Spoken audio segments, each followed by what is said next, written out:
LoveLore Library. Chapter 568. Forget it, it seemed like she couldn't keep quiet today. Anyway, it was his friend's heart that was hurt, not hers. If he didn't appreciate her occasional kindness, then she would say it. Of course, I remember. Using 30% of your strength from the back. She began to explain the pressure points he had used to guide her. Her memory was excellent, so she was able to recite them exactly. Han Shanyue's expression finally eased. Although he didn't say anything, he still looked satisfied. His expression eased, but Yunqi's pretty face turned pale. She was quite proficient in this area of medicine, so she knew that the process Ning Xuema had described couldn't be understood just by watching. It had to be done personally. He actually let this woman do it on her. He was using her as a living teaching material. This was simply a slap to her face. No matter how restrained Yunqi was and how she didn't dare to provoke Han Shanyue, she was furious. I worked so hard for you, and you actually humiliated me like this. She was so angry that her lips trembled and she couldn't speak clearly. Han Shanyu slowly stood up, his voice still indifferent. Yunqi, you worked hard for me all night. Do you feel wronged? Yunqi was stunned. Yunqi didn't. Yunqi didn't mean that. Do you think that I should be deeply grateful to you just because you've helped me this time? No. Absolutely not. Yunqi shook her head. In the thousands of years that they had known each other, Diswa had done many things for her. He had saved her many times, but she had done very little for him. She didn't know how many favors she owed Diswa over the years, but she felt that it was natural for a woman to owe a man a favor. She had accepted it as a matter of course and had never thought of how to repay it. Diswa was too powerful, so he had never asked her to repay the favor. This time, Diswa had asked her to help him find someone. She felt that she had finally helped Diswa once, so he should treat her better and remember her favor. Of course, this was just her subconscious thought. She hadn't actually thought about it that much. Then what are you angry about? I was just taking advantage of the situation and teaching her some medical knowledge. How is that an insult to you? Yunqi's pretty face turned green and white. She didn't know how to answer his question. After a moment, she choked out, Yunqi. Yunqi just doesn't want to be a living example, huh? Han Shanyu raised his eyebrows. When Tianlan taught you medical skills, she didn't let you practice with any patients. Of course there is. It was almost impossible to learn good medical skills without having patience. Does his patient feel insulted? Yunqi was speechless. When Rongyue Tianlan taught her medical skills, she also let her operate on the spot. Those patients were all in fear and trepidation, feeling very honored. They are just ordinary warriors. Yunqi finally struggled to say. A patient is a patient. There is no difference in status. Han Shanyue's voice was still as calm as flowing water. Yunqi, if you feel that I owe you a favor for working for me this time, I will return the favor in the future. From then on, we will never cross paths again. Yunqi immediately panicked. This was not the result she wanted. She couldn't care less and stepped forward. Sir, Yunqi definitely didn't mean that. Chapter 569. She couldn't care less as she stepped forward. Sir, I definitely didn't mean that. I've always treated you as my best friend. What's the point of owing favors between friends? If you think about it seriously, I owe you a lot. If you continue to say this, I'll be too ashamed to show my face. I said something wrong just now. I apologize to you. She gathered her sleeves and bowed to Han Shanyue. How could this be? Ning Xuemo felt that her horizons had been broadened. Han Shangyue was clearly in the wrong, yet he could make him bow to him with just a few words. Although this guy's EQ was negative, he wasn't bad at all. Ning Xuemo's gaze once again shifted to Yunqi's body. She saw that her eyes were brimming with tears, making her look pitiful. She was born extremely beautiful, and a man's heart of stone was best touched by a beauty's tears.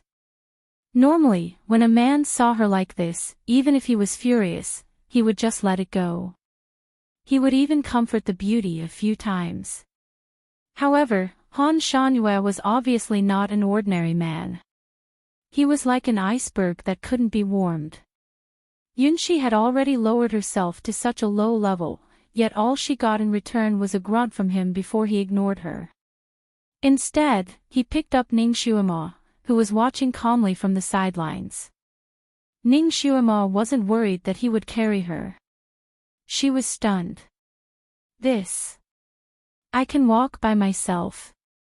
When Han Shangyue had grabbed her hand to treat Yunqi's injury, his telekinesis had passed through her palm and unavoidably adjusted her blood vessels. She didn't feel any discomfort now. She could even do a round of boxing with no problem, let alone walk. Just as she was about to struggle, Han Shanyue's arms tightened slightly. Be good. The wide sleeves covered the torn part of her trousers, intentionally or unintentionally. Sir, where are we going? Yunqi, who was behind him, had already sorted out her dispirited mood and was reinvigorated. Your injury has just healed. Go back and recuperate, Han Shanyue instructed without turning his head. Yunqi was stunned as she watched his back disappear into the distance. For a moment, she didn't know what to do. Shamelessly following her would make her lose face. She was unwilling to give up just like that. He stood in the same spot for a moment. Then, he seemed to have thought of something and let out a sigh of relief. He looked at the three women in the carriage.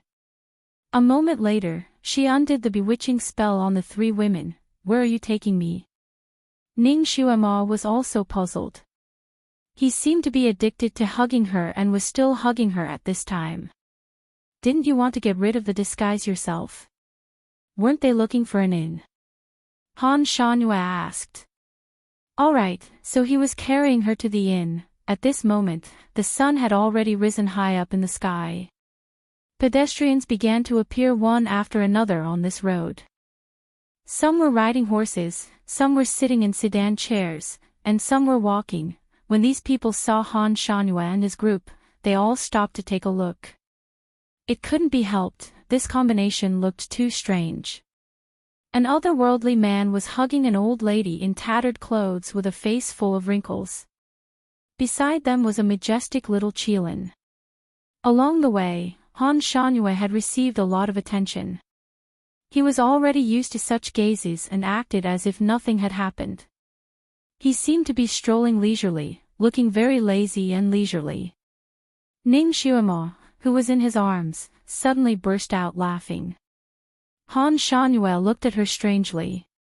What are you laughing at? He wasn't teasing her. Chapter 570. Hearing his question, Ning Xuemo's eyes curved even more. She did not seem to have the intention to explain, but she could not help but laugh again. So ugly. Han Shanyue did not hold back. There are more wrinkles on your face when you laugh. Alright, this guy was a sharp-tongued tsundere. When he insulted people, it was enough to make them suffer. Ning Xuemo did not mind. Anyway, the wrinkles on her face were not her original appearance. So what if it was ugly? He usually had a cold aura, but his body was actually not cold.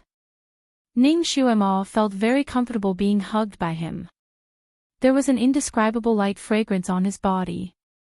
If one did not smell it carefully, one would not be able to tell.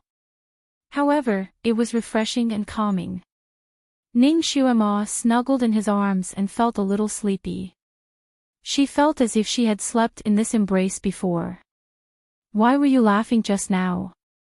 Han Shanyue obviously did not want to let her go.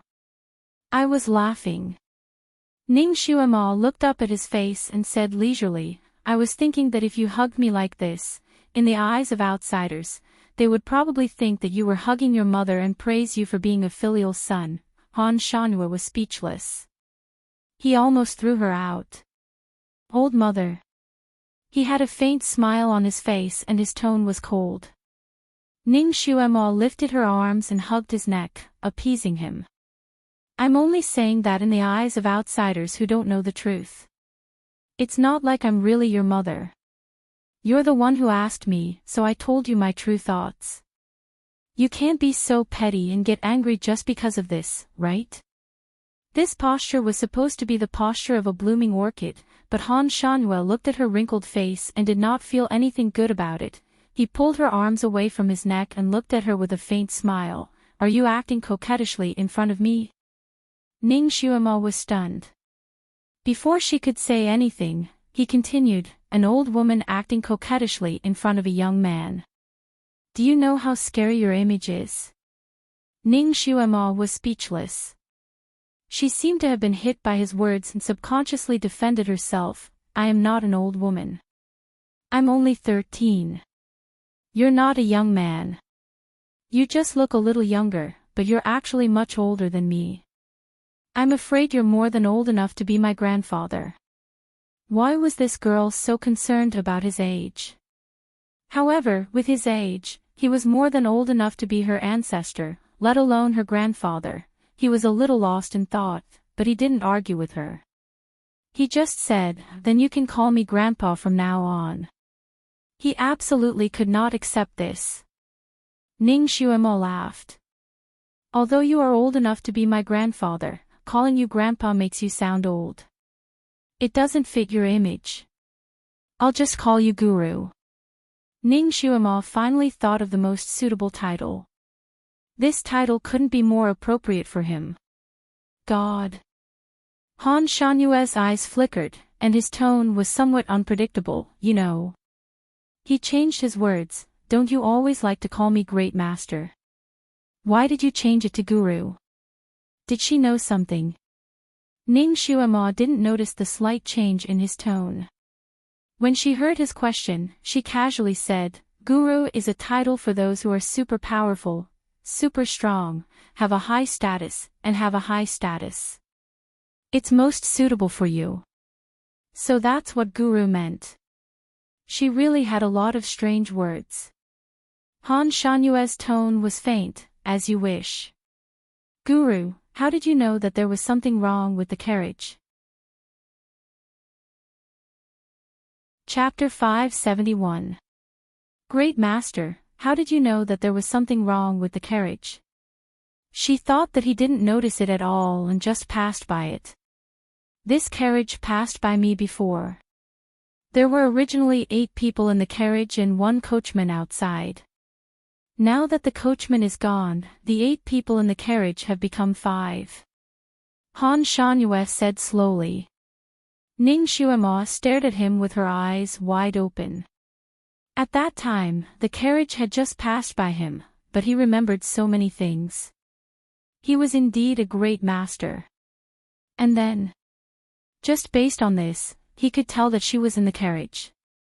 There were several wounds on the horse's buttocks from sharp objects. If the horse was really frightened, the coachman would pull the reins hard and not use sharp objects to provoke it. Therefore, it wasn't the horse that was frightened, but someone who was driving the horse to run faster. Ning Xuema stared at him without blinking. This guy really had a strong reasoning ability. If the horse was frightened and ran wildly, the people in the carriage would be very nervous and their heartbeats would increase. Especially the normal women, their heartbeats would be even more rapid. However, 3 of the women were breathing calmly and their heartbeats were even slower than usual. This proves that the 3 of them were controlled by someone.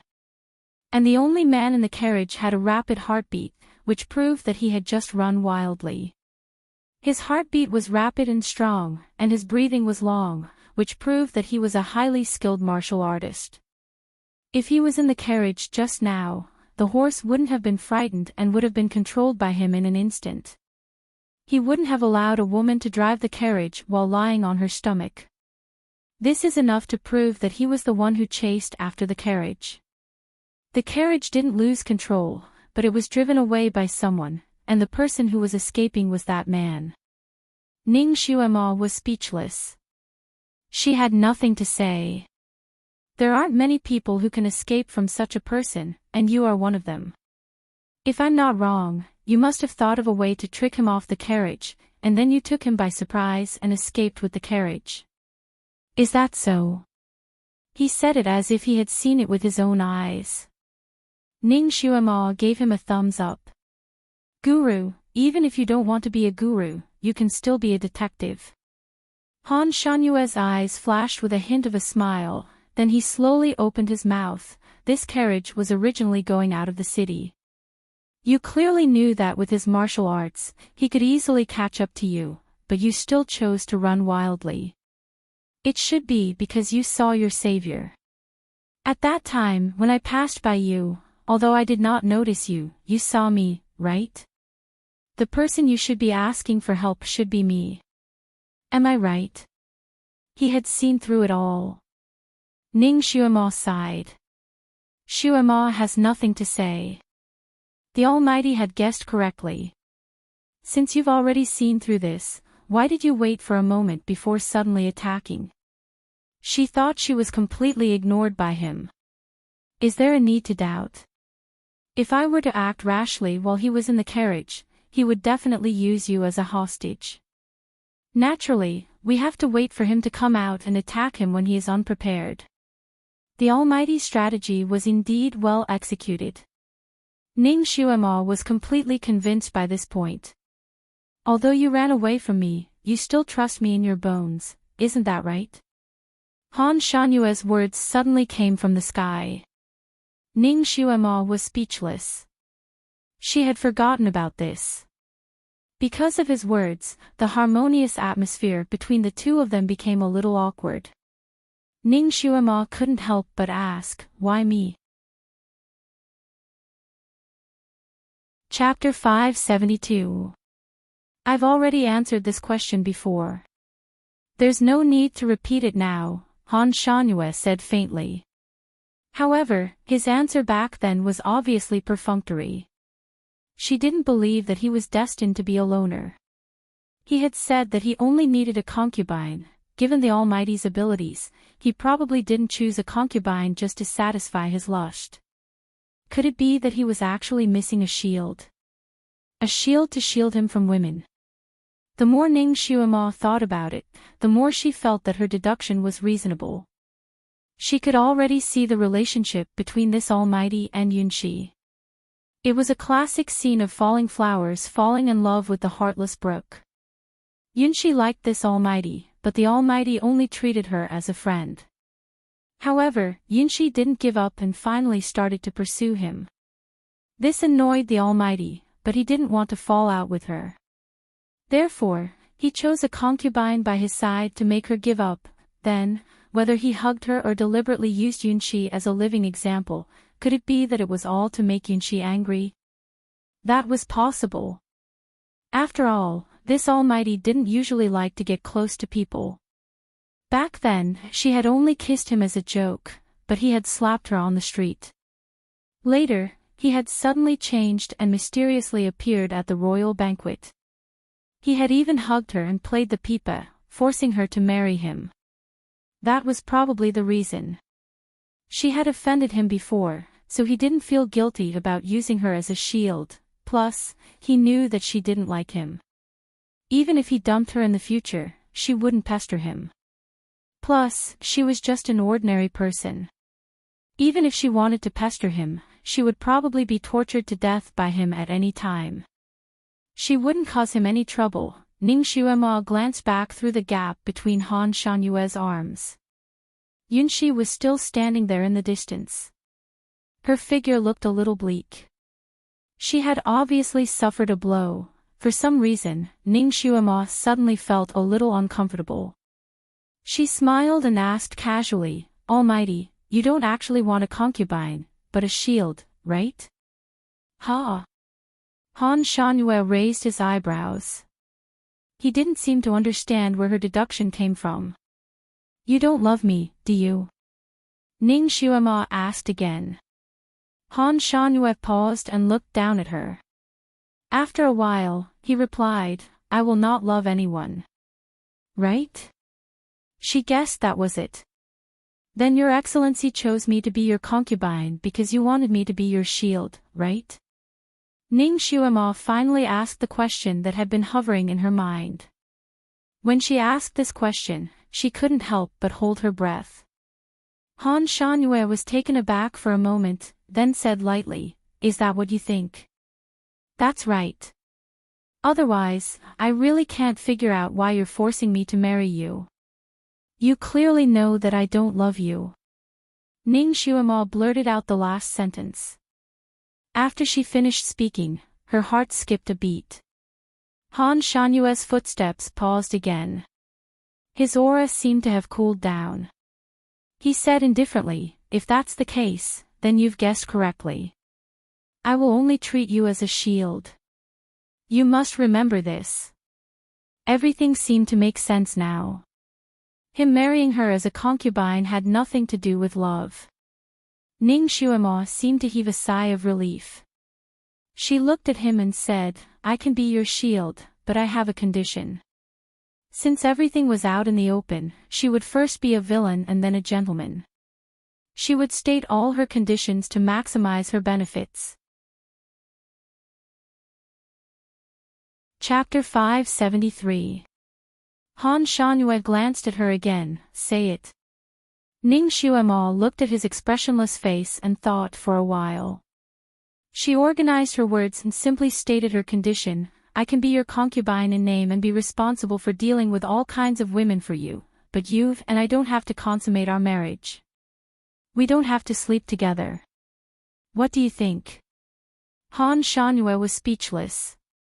Did I say that I would consummate our marriage after marrying you? His voice was cold and indifferent.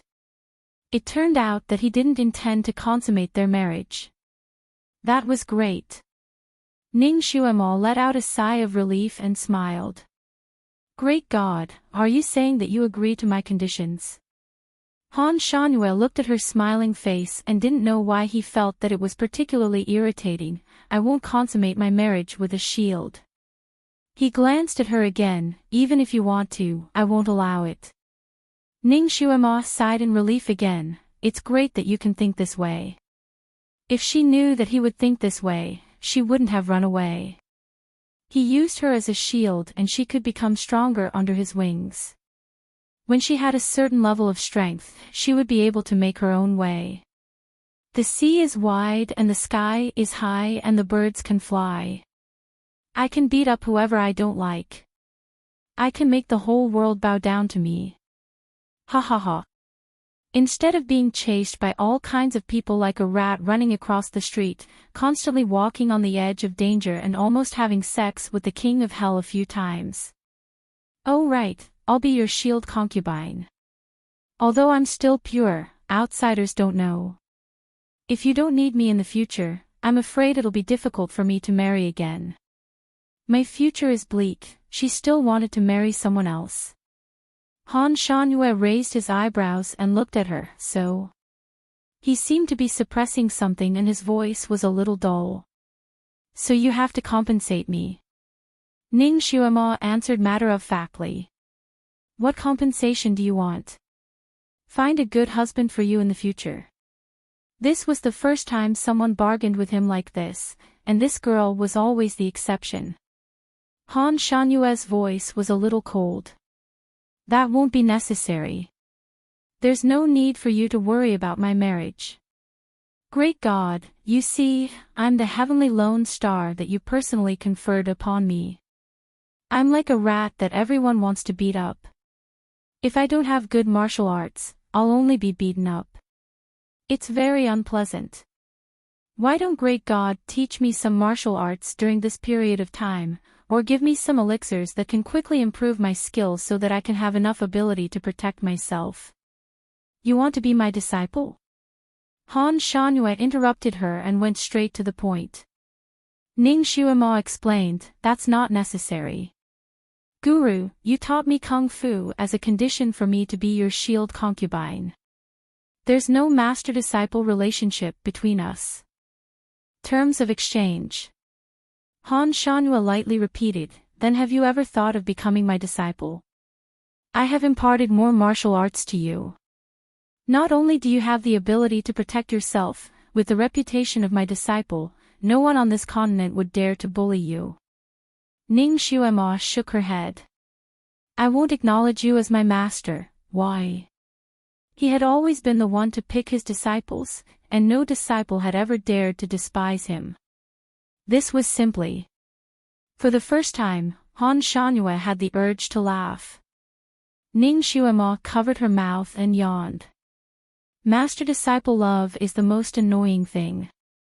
Han Shanhua, he didn't know what to think, but his voice was cold.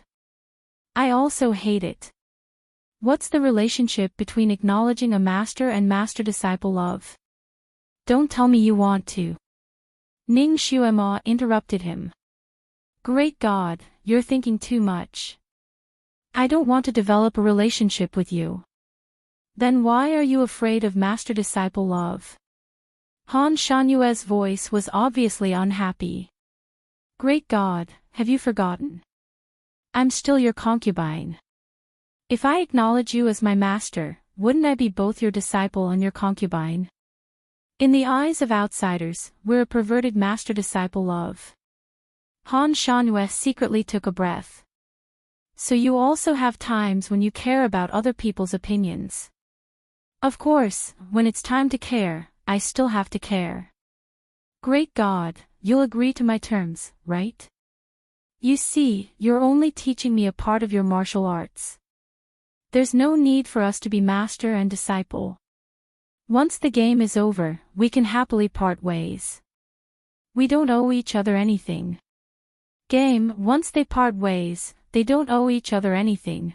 Han Shanhua looked at her coldly. If this is what you want, I'll agree to it. Ning Xuema's eyes lit up. The negotiation was a success. She smiled. Then I'll thank you, great God. She began to draw a blueprint for a beautiful future in her heart. She was proud of herself. Her eyebrows became lively, and her pair of old eyes shone brightly. Just as she was fantasizing non-stop, her body suddenly soared into the sky like she was riding on a cloud. When she came back to her senses, she was already sitting on the little Qilin's back. He threw her a little too hard. When Ning Xuema landed on Kirin's back, her butt hurt a little. She hissed and looked at Han Shanhua in surprise. You, Han Shanhua's voice was cold. If you want to dream, go on Kirin's back. Don't drool in my arms. Drool? Did she? Ning Xuema couldn't help but touch the corner of her mouth. Of course, she didn't feel anything. Forget it. For the sake of a beautiful future, she wouldn't argue with him. She sat on Kirin's back and suddenly found a terrible problem. The crotch of her pants was torn. When she spread her legs, she could feel the cold wind. This posture was really unsightly.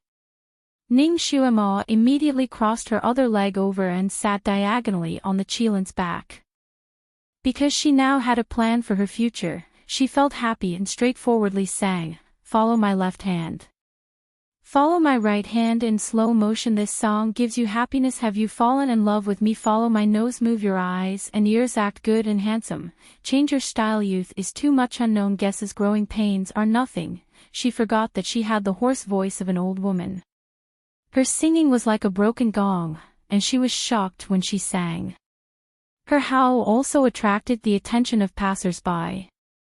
They didn't understand why this old woman was so happy. Ning Xuema was not someone who cared about other people's opinions. Since she wanted to sing thoroughly. As long as she was happy, she didn't care about other people's opinions.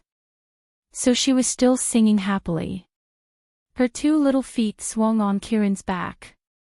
She looked very relaxed, My bravery is charged, reaching every place with my head held high, the sun of this world, because confidence can illuminate meth center of the stage. Only with me can I shine, only with me can I shine. Compared to Ning Xiaoma's good mood, Han Shanhue was still like a 1,000-year-old iceberg. She couldn't tell what he was feeling, but the air around him seemed to be colder. Ning Xiaoma's good mood lasted until they reached the inn. But after 2 hours, her mood couldn't be good anymore. Fuck, Tencent has gone crazy and directly transmigrated my chapter. I had to change it again. My heart is stifled. Chapter 574. After she entered the inn, she closed the door and checked her body carefully. Then, she immediately collapsed. It turned out that Shuailan, that bastard, did not only disguise her visible parts. Other than her private parts, the rest of her body was covered by that layer of old skin. In other words, even if she was unintentionally stripped naked, the exposed skin would belong to an elderly person. It would not expose her original identity. In other words, her delicate little body had been seen by that bastard while she was unconscious. It wasn't that Ning Xiaoma didn't know about disguise techniques, but she had never seen such a high-level disguise technique that could pass off as genuine. Not to mention other people, even she herself could not see any flaws in her disguise. She almost thought that her body was old and clumsy. Even her once proud bosom was now deflated, drooping like a ragged sack. What kind of heaven-defying disguise technique was this? Where did that bastard Shuailan learn such a perverted technique? It was simply turning something magical into something rotten. She was speechless to be able to make such a beautiful woman like her look like this. Ning Xiaoma was familiar with only 2 kinds of disguise techniques. One was to use drugs to blacken or yellow the skin, then use light and shadow effects to change the facial features. Thick eyebrows, small or big mouth, high or low cheekbones. These could all be done with ordinary disguise techniques. For example, Ning Xiaoma's appearance at the zither recital was this kind of disguise. This was the most basic thing that could not be changed. If it was someone who was very familiar with it, they would be able to recognize it at a glance. The other kind was to use the so-called human skin mask. This kind of disguise was more bloody. Ning Xiaoma had used this kind of disguise when she pretended to be Tui Dao.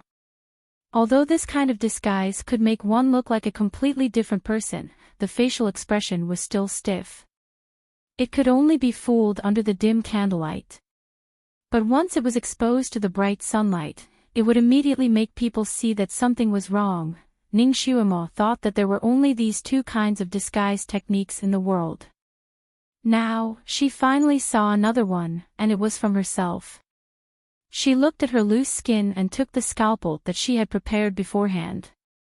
She tried to peel off the skin on the back of her hand first. She felt that Shuailan must have put a layer of skin on her. As long as she peeled a small hole, she should be able to tear off this eyesore of skin and restore her youthful appearance. She was a doctor who knew how to perform surgeries, so she naturally had a good grasp of the strength she used to peel off the fake skin, but when she gently cut down, she looked at the surface of the broken skin and wanted to cry. There was no second skin. This extremely flabby-looking skin was her own. Could it be that the bastard didn't disguise her, but used some sorcery to age her? After experiencing the hot spring incident, Ning Xiaoma had a very deep understanding of this perverted world. In this perverted world, anything could happen. Only the unthinkable could happen. There was nothing that couldn't happen. She then cut a few more parts of her body. Just like before, the skin on her body was her own skin. There was no human skin at all. How could she break this kind of disguise technique? Ning Xiaoma looked at her wrinkled face in the crystal mirror and only felt a buzzing in her head. Was this how she looked when she was old?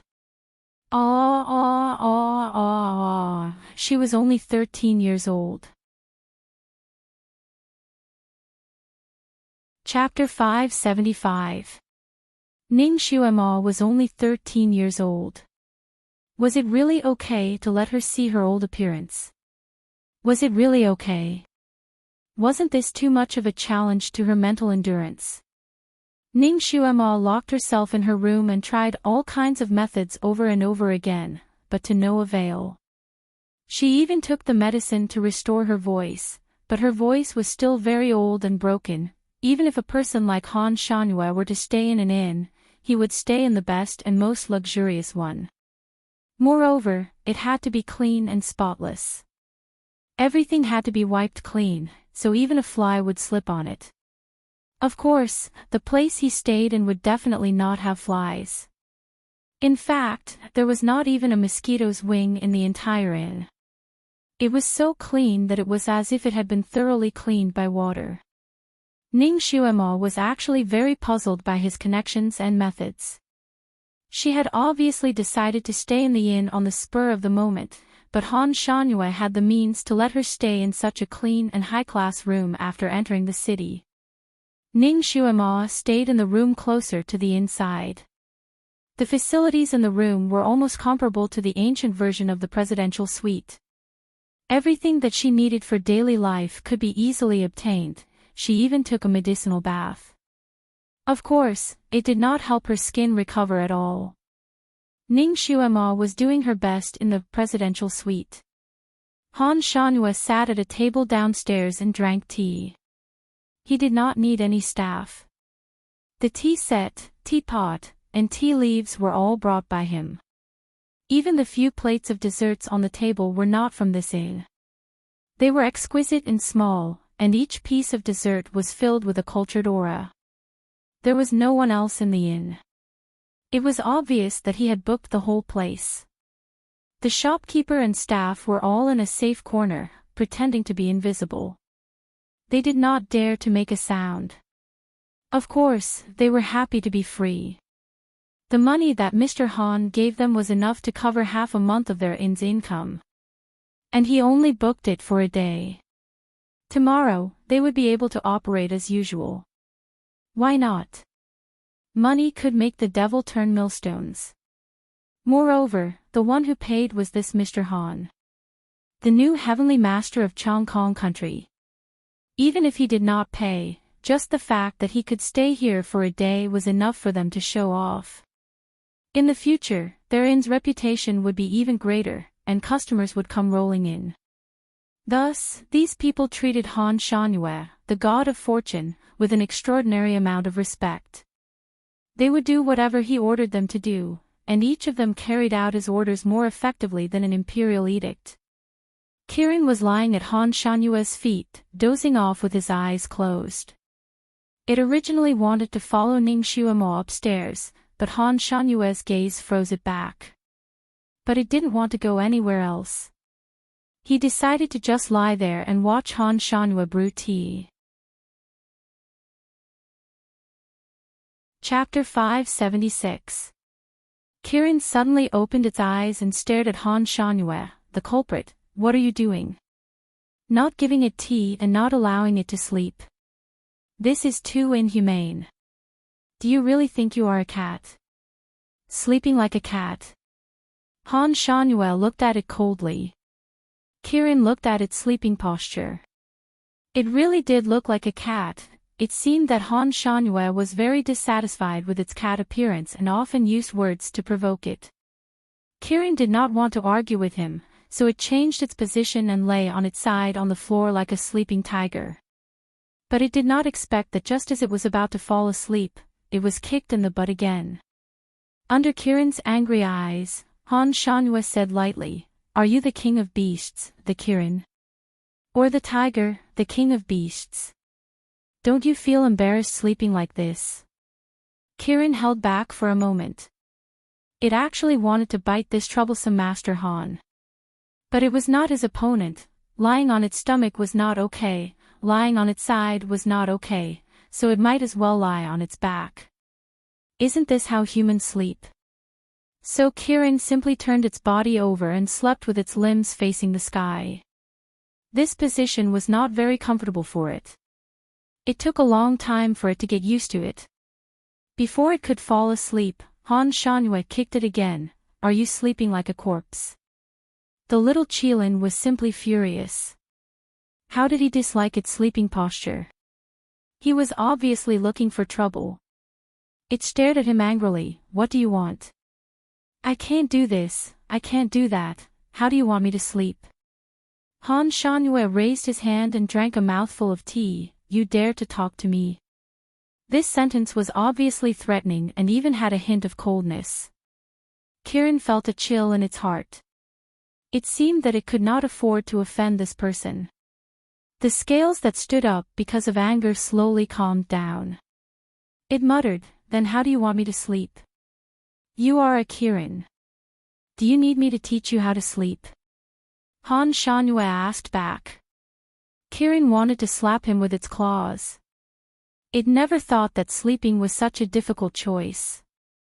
It could not sleep standing up like a crane, right? It could not sleep standing up. He was clearly looking for trouble. Kirin tilted his head and looked at him. Suddenly, a voice came from the sky. Master, are you in a bad mood? That was why he was tormenting Kirin in such a perverted manner. Han Shanyue tightened his grip on the cup and looked at it with a faint smile. Am I in a bad mood? Kirin had a bad feeling when he saw his expression. He immediately took a step back and said, maybe I was wrong. Don't take it to heart. Han Shanyue swirled the teacup in his hand and leisurely blew away the foam in the tea. I am indeed not in a good mood. Do you want to please me? How could a pervert like you be so easy to please? Kirin cursed in its heart. It cautiously took a step back. It's not easy to please a master. Little Apple doesn't have that ability. No, you have the ability. Han Shanyue's expression became even more gentle. He could even be said to be amiable. Why don't you roll a few times to make up for it? Kirin. It's not a dog. It had to roll to please its master. Not to mention that he was not its master. Just as it was trying to find another excuse, a faint noise came from outside. It seemed that there was a dispute outside. Kirin finally seized the opportunity and jumped up. Chapter 577. Someone is causing trouble outside. I'll go out and take a look. Kirin ran out like a wisp of smoke. Han Shanyue did not move. He did not need to go out and take a look to know what was going on outside. It was nothing more than another rich and overbearing person who wanted to book the entire inn. There was indeed another rich and overbearing person outside, and this rich and overbearing person was a young lady. When Kirin arrived at the entrance of the inn, the first thing she saw was a super flashy carriage. The entire carriage was carved out of an extremely expensive red sandalwood. There were countless runes engraved on it, and each rune was decorated with a luminous pearl. These luminous pearls were full and lustrous. Even though it was under the sun, they still shone with a flowing luster. These luminous pearls formed a pattern of stars surrounding the moon. It was as bright as the sea of stars. The window of the carriage was hung with the legendary sharkman's silk that only sharkmen could weave. It was clearly white, but when the wind blew, it looked like flowing sea waves, with unpredictable colors. In front of the carriage, there were 16 bodyguards riding on horses. They were as handsome as jade trees, and their horses were like dragons. Every one of them was smart and valiant. It was obvious that these people were well trained. The 16 of them fanned out, with a distance of 1 meter between them, not 1 meter more, not 1 meter less. They were even more orderly than soldiers during a military parade. They did not speak, nor did they move. They were as silent as a group of statues. However, the aura he exuded was enough to intimidate anyone who saw him. Smart people wouldn't dare to provoke him. The surrounding onlookers automatically retreated dozens of meters away, not daring to get close. The one who stood at the door and negotiated with the waiter was a maid dressed in green. Although she was dressed as a maid, her clothes and aura were incomparable to ordinary maids. Every move of hers was clean and crisp. The waiter understood that this group of people was not to be trifled with. But the people in the inn were even more difficult to deal with. The waiter knew this better than anyone else. So he looked as if he had just swallowed 8 bitter gourds. He earnestly explained to the maid, "I'm sorry, miss. The inn has been booked. Please go to another inn." The maid in green smiled coldly. "How much did he use?" "We will pay double." The waiter shook his head. "Miss, I'm sorry. Even if you pay 3 times the price, it won't work. Please go to another house. You really don't know what's good for you. You can't make the decision on this matter. Call your shopkeeper out." The servant girl in green clothes didn't want to be long-winded with the waiter. The waiter also felt that he really couldn't handle it. One of them quickly ran inside and asked the shopkeeper to come out. The shopkeeper's expression changed when he saw the carriage. He paused, flicked his sleeves, and bowed to the carriage. "I didn't know it was the 8th Commandery Princess. Please forgive me for not welcoming you." He bowed deeply, and only one word came out from the carriage: "You're excused." The voice was crisp and carried a natural nobility. The servant girl in green immediately said, "Innkeeper, since you know that it's our princess, then can we take over your inn? We can give you 3 times the price." The shopkeeper's heart was incomparably bitter. In this small city, there weren't many high officials and nobles, and there weren't many who came to stay in the inn. His guest room was usually half full. Now, the god of fortune had finally arrived. Chapter 578. Now that the inn finally had the god of wealth, there were 2 of them.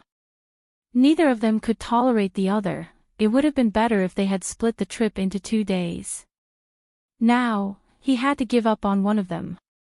If it was not Han Shanyue who was in the inn, he might be tempted by the one who offered him 3 times the price. But it was Han Shanyue. Even if the one who came later offered him 10 times or 100 times the price, he would not agree, let alone 3 times the price. So, he rejected the offer in a euphemistic way. Because Han Shanyue didn't ask him to identify himself, the innkeeper didn't dare to say who was in the inn. He could only bow and beg them to go to another inn. He could help them find the next one and guarantee that everything would be fine and so on. He was polite and euphemistic, but the maid in green did not buy it. She said coldly, "Our 8th Commandery Princess wants to stay in the best inn. She doesn't want anything less than that. You ask the guest to come out. I will negotiate with him. We will pay him 10 times the price. I promise he will move." The innkeeper did not move. He just bowed to the carriage and said, Sorry. Please don't make things difficult for me." Obviously, he did not dare to go into the inn and ask the guest to come out. Although he did not mention Han Shanyue's name, his actions showed that the guest in the inn had a powerful background. He was even more powerful than the 8th Commandery Princess. The maid in green wanted to say something more, but the door of the carriage suddenly opened. Everyone saw a girl come out of the carriage. The girl looked delicate and pretty. She was wearing a black dress with flowers on it. The dress spun and spread out as she jumped down, like a flower flying in the wind. When the crowd saw the girl, they all had the same thought. So this was the famous 8th Commandery Princess. They did not expect her to be so beautiful. They widened their eyes and wanted to take a closer look. Unexpectedly, the girl threw out a roll of light muslin. The light muslin landed on the ground and spread out like a carpet to the entrance of the inn. After doing all this, the girl bowed to the people in the carriage and said, "Princess, you can get off now." Everyone was speechless. Their eyes were wide open. The girl who came out was not the 8th Commandery Princess, but one of her maidservants. This display of extravagance wasn't just an ordinary level of grandeur. Even Kieran, who was hiding behind the door to watch the show, widened his eyes and felt his blood boil. Ha! Someone came to challenge that pervert Han Shanyue. It didn't want to miss out on the fun. It wanted to see who the 8th Commandery Princess was. She was so cool. After the maid finished speaking, she lowered her body. A figure flashed in the carriage and a purple-clothed girl appeared. Purple was a light gauze purple, like smoke or fog. No one could tell what material her clothes were made of, but everyone could tell that the origin of this material was not simple. Perhaps every inch of it was made of gold. This young girl's face was also covered with a light purple veil, revealing only her eyes. The crowd couldn't see the girl's appearance clearly, but from her ink-like black hair, her extremely graceful figure, and her aura, they knew that this girl was extraordinary. The girl who got off the car first had already stunned everyone, but the girl who came out later made everyone hold their breaths. The 8th Commandery Princess. This was the 8th Commandery Princess Ming Wan, who was born in the Bright King's mansion and was the younger sister of the current Bright King. She was famous for being the #1 genius in the power of fire. Chapter 579. Everyone's gaze was on the 8th princess, but the little Qilan's gaze was attracted by the cat in her bosom. The cat was lying lazily in the arms of the 8th Commandery Princess. It was as big as a Persian cat and as fluffy as a snowball. It squinted its sapphire-like eyes and looked very lively. Perhaps the cat had sensed the little Qilan's gaze, so it looked at the little Qilan. It stared at the little Qilan for a moment and then moved away proudly. It snorted and rubbed its head against the 8th Commandery Princess's chest, then continued to sleep lazily. Kieran was speechless. This cat was not afraid of him at all. One had to know that all the beasts in the world would submit to the Qilan when they saw it. Even the domestic animals that had yet to gain intelligence would be so obedient when they saw it. How dare this cat ignore him?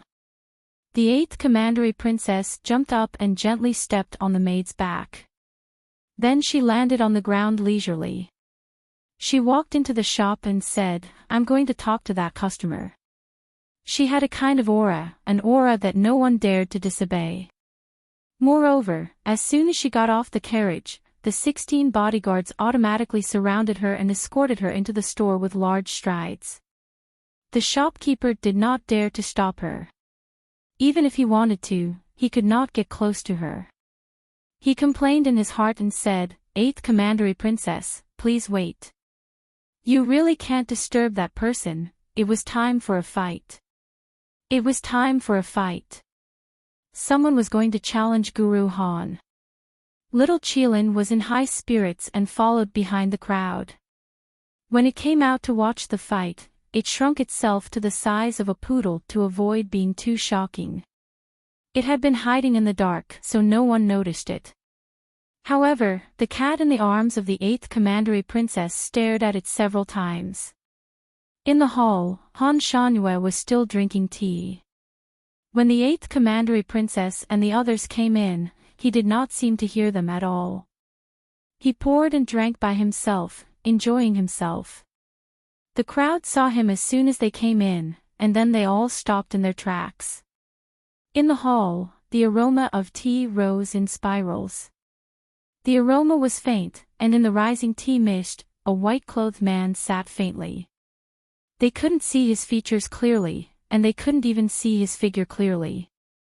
However, he gave off an extremely handsome and young feeling for no reason.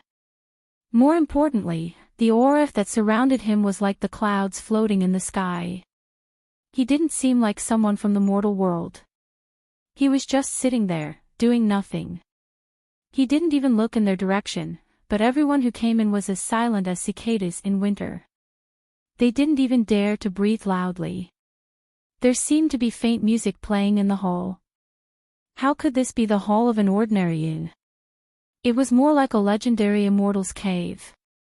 The 8th Commandery Princess, Ming Wan, also stopped.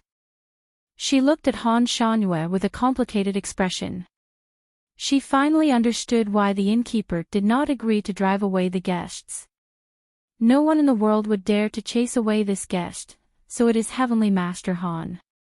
Ming Wan did not know and has offended you. Princess Ming Wan bowed. Although she was impetuous, she was not a reckless person. She knew clearly who she could offend and who she couldn't. Han Shangyue didn't look at her. He just raised his hand and took a sip of tea. He didn't seem to care about her. He was used to being indifferent. There were not many people or things in the world that could attract his attention, so he wouldn't care. Other than the shopkeeper and the shop assistant, everyone who came in widened their eyes in disbelief. Wasn't this inn reserved by Heavenly Master Han Shan and Yuhan? Where did this old lady come from? Everyone knew that Master Han Yuhan had a serious obsession with cleanliness. When he stayed in the inn, he would always reserve the entire place and not allow any outsiders to enter. Now, in the inn that he had booked, there was such an old lady walking out so openly. Just this point alone was enough to shock everyone. Everyone looked at her as if they had seen a Tyrannosaurus Rex suddenly appear in the city. Their eyes were filled with disbelief. Chapter 581. Everyone's eyes were filled with disbelief. Even Princess Ming Wan was stunned. For a moment, she did not know how to react. However, what was even more unbelievable was still to come. Han Shangyue, who had always been cold and disdained to look at anyone, was now looking at the old woman. There was even a hint of a smile in his eyes. How is it? The one who came down the stairs was naturally Ning Xuemo. She had been tormenting herself until now, but there was no result at all. She finally gave up. Hearing the movement downstairs, she changed her clothes and came out. She had to say that Han Shangyue had foresight. He had ordered people to prepare clothes for her for the elderly, and the clothes were simple and fitted, as if they were made for Ning Xuemo. After she was dressed properly, she secretly gritted her teeth. It seemed that this great Master Han had a very accurate grasp of a person's size. Hearing Han Shanyue's question, she spread out her hands. As you can see, I still look like a bear. Han Shanyue's mood seemed to have improved. His fingers leisurely twirled the teacup. Perhaps you have other methods to try. Ning Xuemo shook her head. No. She had tried all the methods she knew. Her skin had been cut a few times, and now it was still burning. Then you are prepared to stay like this? Han Shanyue smiled faintly. How could this be? She would rather die than stay like this. Ning Xuemo went up and sat opposite him. She picked up the teapot on the table and poured herself a cup. She drank it all in one gulp and put the teacup down. She looked at him like a cat. You have a way, right? Han Shanyue picked up his teapot and did not answer her question. Instead, he said something unrelated. Good tea needs to be tasted. You are drinking it like a cow. Him avoiding this topic proved that he had a way. Ning Xuemo's eyes lit up. In order to return to her beautiful self, she immediately threw away her prideful integrity. She picked up the teapot and poured a cup for him. Of course, she didn't forget to pour a cup for herself. I've learned a lot. I'll drink it gracefully right now. She picked up the teacup and took a sip, looking very elegant. Han Shanyue glanced at her and said coldly, You did it on purpose. Why was he so troublesome? Ning Xuemo gritted her teeth inwardly, but since she was the one asking for help, she couldn't raise her voice to him. He paused for a moment before picking up the teacup in front of him and attentively placing it in his hands. Then, he said sincerely, In the future, I'll try my best to drink my tea as smoothly as the clouds and flowing water. Oh right, great God, you have a way to break that perverse spell, right? Han Shanyue seemed to be satisfied with her attentiveness. He gave her face and took a sip. But his answer kicked Ning Xuemo into the abyss. There's no other way. Ning Xuemo, even he couldn't do anything. Then, was she going to live with this face in the future? Heavens, she might as well be struck by divine lightning. She felt uneasy and her hand trembled. Some of the tea spilled out and wet her hand. The tea ran down the back of her hand. Han Shangyue couldn't stand it. He took out a handkerchief from nowhere and threw it to her. Wipe. Ning Xuemo picked up the handkerchief with a bitter face and wiped the back of her hand carelessly. She didn't wipe very carefully. After wiping, she put the handkerchief on the table. She raised her head and was about to say something when a hand reached over and grabbed her wrist. Her hand that was splashed with tea was pulled over. Chapter 582. Han Shangyue looked at Ning Xuemo's hand, which was obviously stained with tea. He frowned unhappily. You can't even wipe this clean.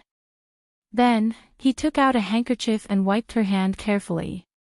He didn't even let go of the cleavage in her wrinkles.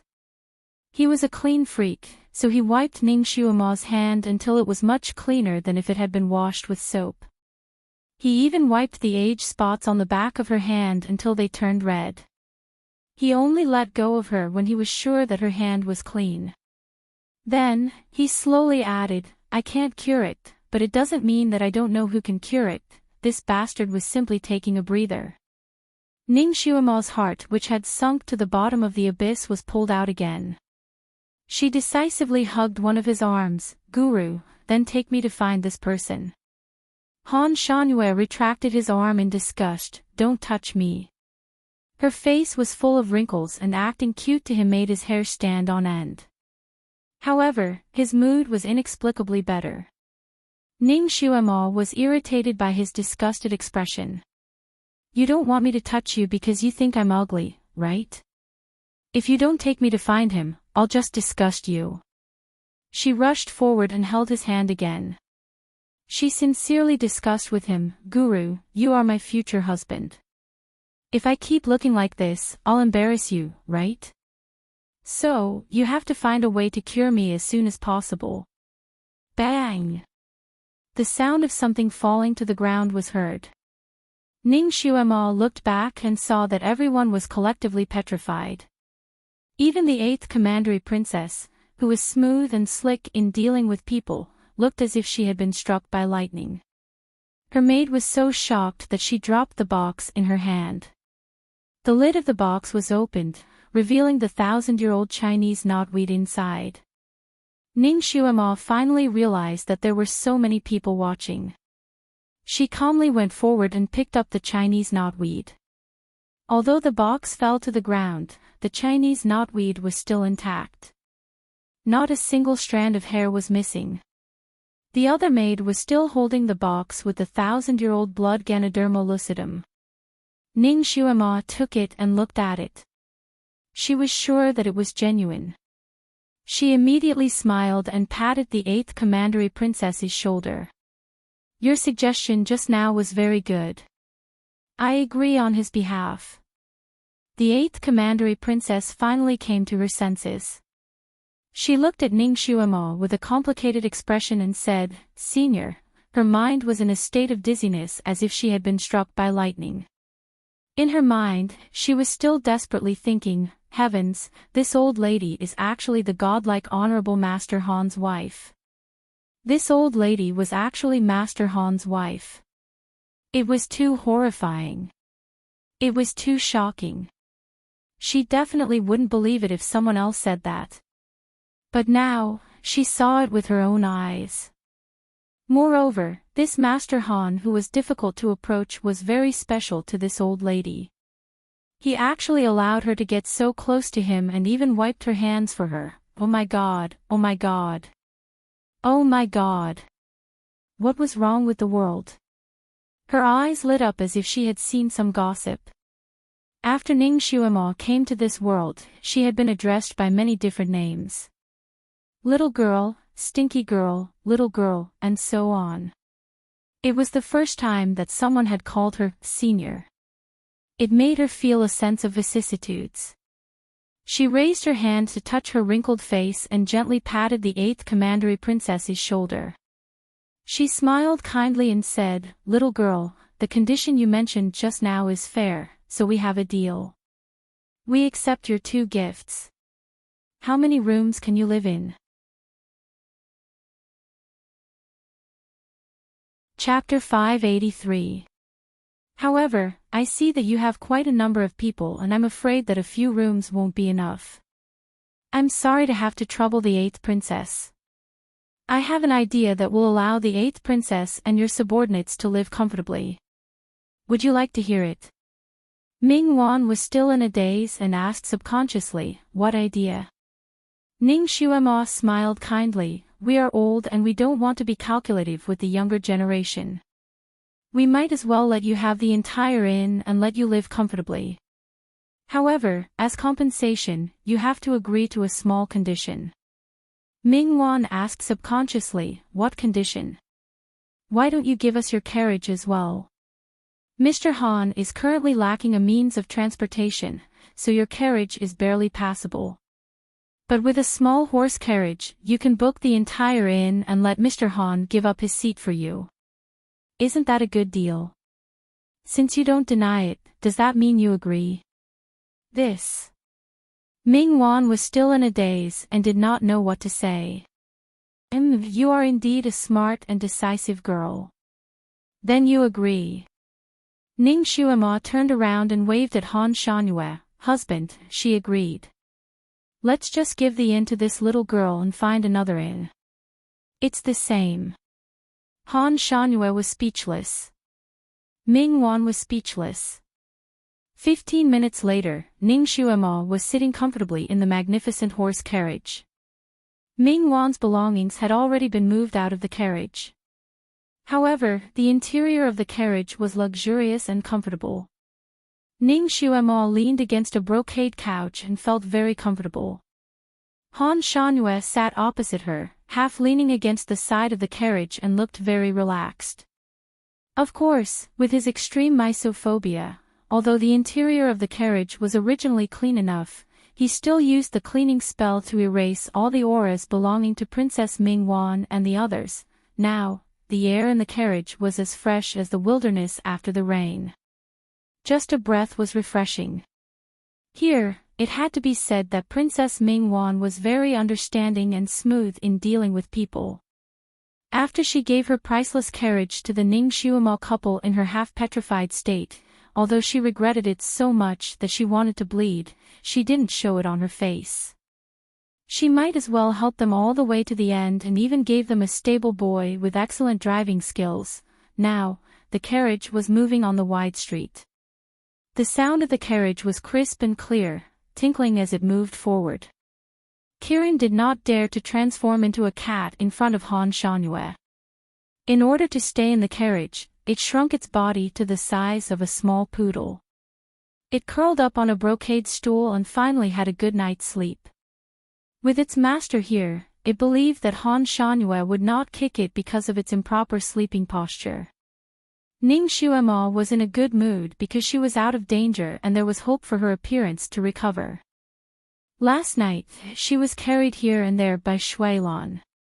Although she was tired, Shui Lan was even more tired than her. After all, she was the one who was carried. Later on, Shui Lan was afraid that she would play tricks again, so he simply knocked her out. She actually slept through the night. When she was driving the carriage, she was only a little nervous, but she was not tired. Also, because she had taken a good bath, she was now very energetic. Sitting in the carriage, Ning Xuema looked at the green mountains and trees on both sides of the road and felt very comfortable. Chapter 584. Sitting in the carriage and looking at the green trees on both sides, she felt more comfortable and could not help but sing, "You are my little apple, little apple." While singing, she patted Kirin's back. Although her voice was not pleasant to hear, it was not out of tune. When she sang properly, it was still worth listening to. Kiran listened for a moment and was moved to tears. It hugged her hand with its little paws. "Master, you even composed a song for me." That was not the case. Ning Xuema smiled and did not say anything. She did not want to hurt Kiran's weak little heart. She just patted its back. She looked at Han Shanyue. He was leaning against the seat with his eyes closed. She did not know if he was resting or meditating. There was only her singing and Kiran's occasional snoring in the carriage. The sun shone through the gauze and jumped on Kiran's back. It gave people a feeling of peace and warmth. Ning Xuema suddenly felt that this kind of life was not bad. The world was peaceful and she did not need to live in fear. With this great God here, her heart could finally be at peace. She did not need to be nervous all the time, she just did not know how long this relationship could last. 3 months. 2 months. 3 years. 2 years. Or maybe a lifetime. She was shocked by her last thought. How could she have this kind of thought? He only used her as a shield and she only thought of him as her temporary support. It was just a relationship of mutual benefit. How could it last a lifetime? She had experienced too many things recently, so her brain was a bit off and she was thinking about these things. "Senior, where are you going?" the stable boy outside asked. The carriage had already left the city and there was a fork in the road. The stable boy did not know their destination, so he asked. Ning Xuema looked at Han Shanyue's face. "Great God, where are we going?" Han Shanyue did not open his eyes. "Anywhere." "Big brother, don't be so casual. Don't you want to take me to a master to undo this disguise?" Ning Xuema inwardly sucked in a breath of air. She continued to smile at him. "Where does the great master of disguise live?" Han Shanyue still did not open his eyes. "When did I agree to take you to him?" Ning Xuema was speechless. She paused for a moment before moving closer to him. Her sudden approach finally made Han Shanyue open his eyes. Her old face enlarged in front of him. He quietly moved back. "Why did you suddenly come closer?" Ning Xuema sincerely looked at him. "Great God, in the future, we might be able to interact with each other for a long time. If I keep showing my old face in front of you, you won't feel comfortable, right? Even if I become your shield, I won't be able to intimidate you. Why don't you find a way to restore my appearance? Not only will you be pleasing to the eyes, you'll also have a lot of face when you go out, right? No matter how good your face is, it's just a face's face. Why do you care so much about your appearance?" Han Shanyue pushed her old face away, twirling a white jade flute in his hand, his posture leisurely and languid. He looked at her again. If this girl became like this, there might be fewer peach blossoms flying around and she could concentrate on practicing. Or maybe he would not take her to find that person. He began to seriously consider this possibility. Ning Xuema was cursing in her heart. Damn it! She was only 13 years old. She did not want to become a face's face. Chapter 585. If he didn't care about his appearance, why did he look like a gigolo? Why didn't he look like an uncle? However, looking at Han Shanyue's expression, he didn't seem to be willing to bring her to find him. Ning Xuema made up her mind and threw herself on him. She hugged his waist and pushed her head up to his chin. "Almighty, look, don't you think I look scary like this?" It was indeed scary. Han Shanyue resisted the urge to slap her away. He pulled her hands away and said bluntly, "You will look like this sooner or later." He could already tell that her current appearance was what she would look like when she was older. People will die sooner or later. You can't just strangle a child when he is born, right? Ning Xuema tried to reason with him. The beauty of life lies in the process, not in the ending that you already know. It was like reading a novel. The reader was looking at the ups and downs of the plot, and the warmth and laughter. Even tears were a kind of beauty. It was not a happy ending that everyone knew. Han Shanhue raised his eyebrows. At this moment, she was sticking close to him like a dog's skin plaster, but he didn't feel particularly annoyed.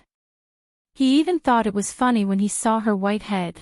If other old ladies were to stick close to him like this, he would probably have slapped them out of the Milky Way. He had never been so close to anyone in his life, let alone hugging his waist. Only this little girl was an exception. Was this also a kind of fate? Han Shanhue looked down at her. What you said seems to make some sense. Ning Xuema saw that his tone had loosened, so she immediately continued, what you said is very reasonable. You see, I'm only 13 years old. I'm like a flower that has just bloomed and hasn't bloomed in the wind. If it withered and withered, wouldn't it be too unfair? It also goes against the natural law of life.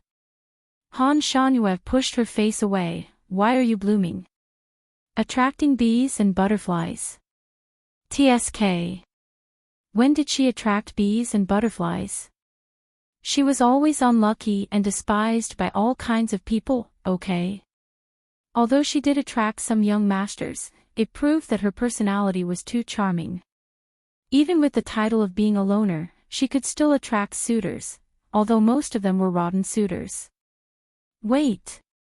He didn't want to restore her appearance because he was afraid that she would attract bees and butterflies. Was he jealous? No, he wouldn't. This Almighty probably didn't know what jealousy meant. A person like him wouldn't be jealous of anyone, it should be his possessiveness, right? After all, she had the title of his concubine. If there were too many men around her, he would feel like he had a green hat hanging above his head. She raised her hand. Great God, I swear, during the time I'm your shield concubine, I won't take the initiative to meet with other men. Of course, if those men came to find her, it wouldn't count as her breaking the oath. In order to restore her original appearance, she was going all out. Han Shanhue's her. He's my TSSTSS green hat. Han Shanhue simply crossed his arms and looked at her without saying a word. Ars say ts agree or agree ts st have ts have s he's. Then Shanhue finally opened his mouth. Did I say I wouldn't take you to see a doctor? He looked out the window and said again, aren't we on the road to Carefree Island? Chapter 586. Ning Xuema. It turned out that he had already agreed, causing her to make a vow in vain. She looked at him. Can the person you spoke of really undo my appearance-changing technique? If that person couldn't undo it, then her vow would have been in vain. Han Shanhue looked at her and honestly replied, I don't know. That person was the ancestor of appearance-changing techniques. If he couldn't undo it, then she really had to pray for her own good fortune. Ning Xuema didn't know where Carefree Island was. She had never heard of it before. Even the stable boy outside was confused. Fortunately, with Han Shanhue guiding the way, the carriage wouldn't go astray. Ning Xuema secretly memorized the road. It wasn't a bad idea to recognize the road to the strange people's home. In the future, when she was traveling alone and encountered similar difficulties, she could ask for help. Han Shanhue ignored her and closed his eyes to meditate. The journey was long, and the scenery along the way was nothing to write home about. Ning Xuema leaned against the window and began to feel sleepy.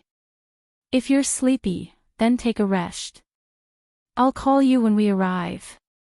A calm voice came from behind her. Perhaps she was really sleepy, or perhaps his words had an effect, but Ning Xuema's body slowly softened. A moment later, she had fallen asleep on the brocade mattress.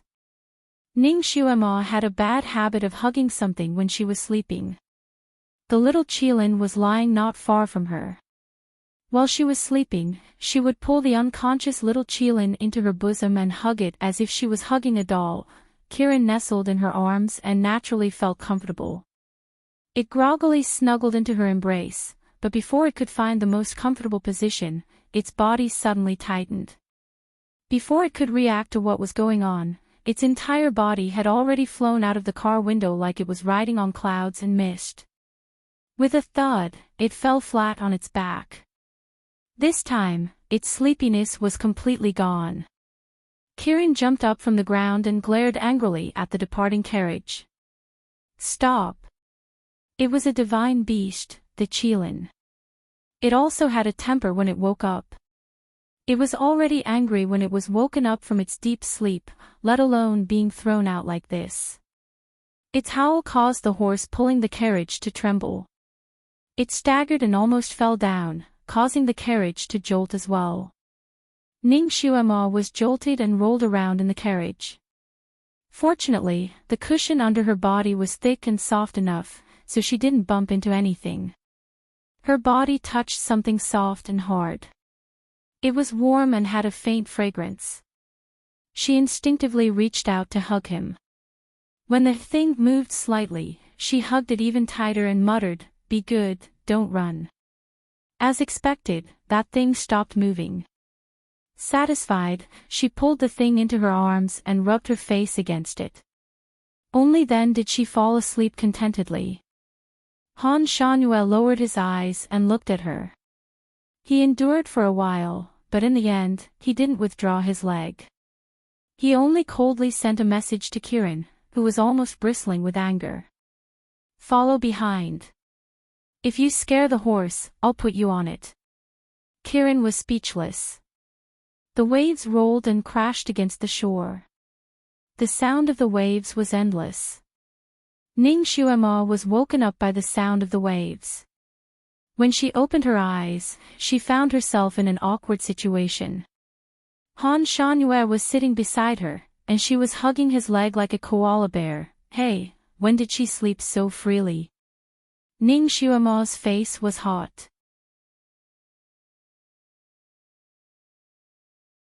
Chapter 587.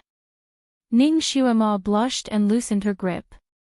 She rolled to the side and yawned as if she had just woken up. She sat up and asked, "Are we almost there?" Han Shangyue calmly retracted his leg. His leg was a bit stiff after being hugged by her for so long. He looked out the window and said, "Let's get off." The two of them got off and sent the carriage away. Naturally, the stable boy drove the carriage back to the inn. Ning Xuema stood on the shore and looked at the sea and sky. Seagulls flew up and down on the sea, but she couldn't even see the shadow of an island.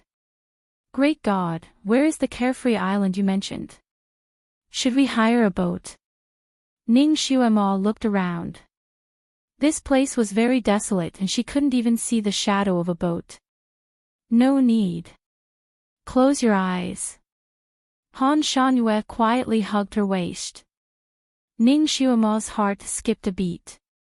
This was the first time he had taken the initiative to hug her. However, she also knew that this action didn't mean that he was being intimate with her, but that he was about to use a spell.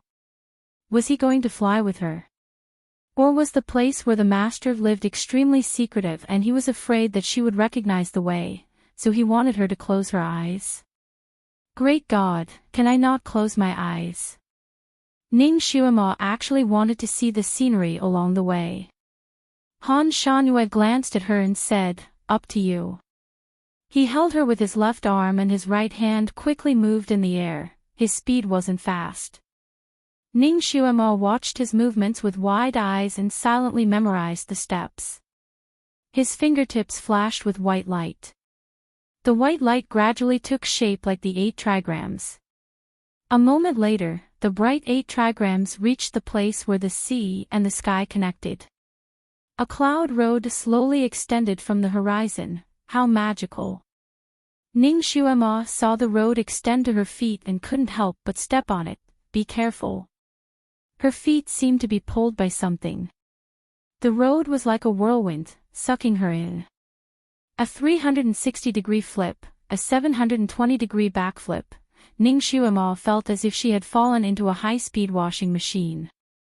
Her body was spinning irregularly like a whirlwind, making her dizzy. Not to mention seeing the scenery along the way, it was difficult for her to even open her eyes.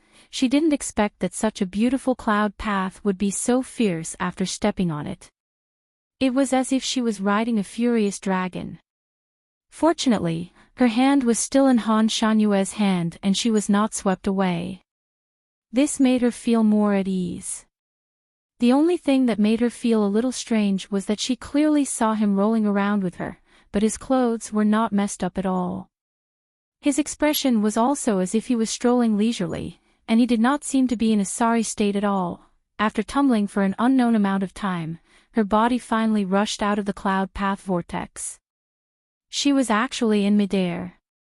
She couldn't keep her balance and fell straight down. Suddenly, his body tightened, as if he had been pulled into someone's embrace. The feeling of the sky and earth spinning finally disappeared, and her feet lightly touched the ground.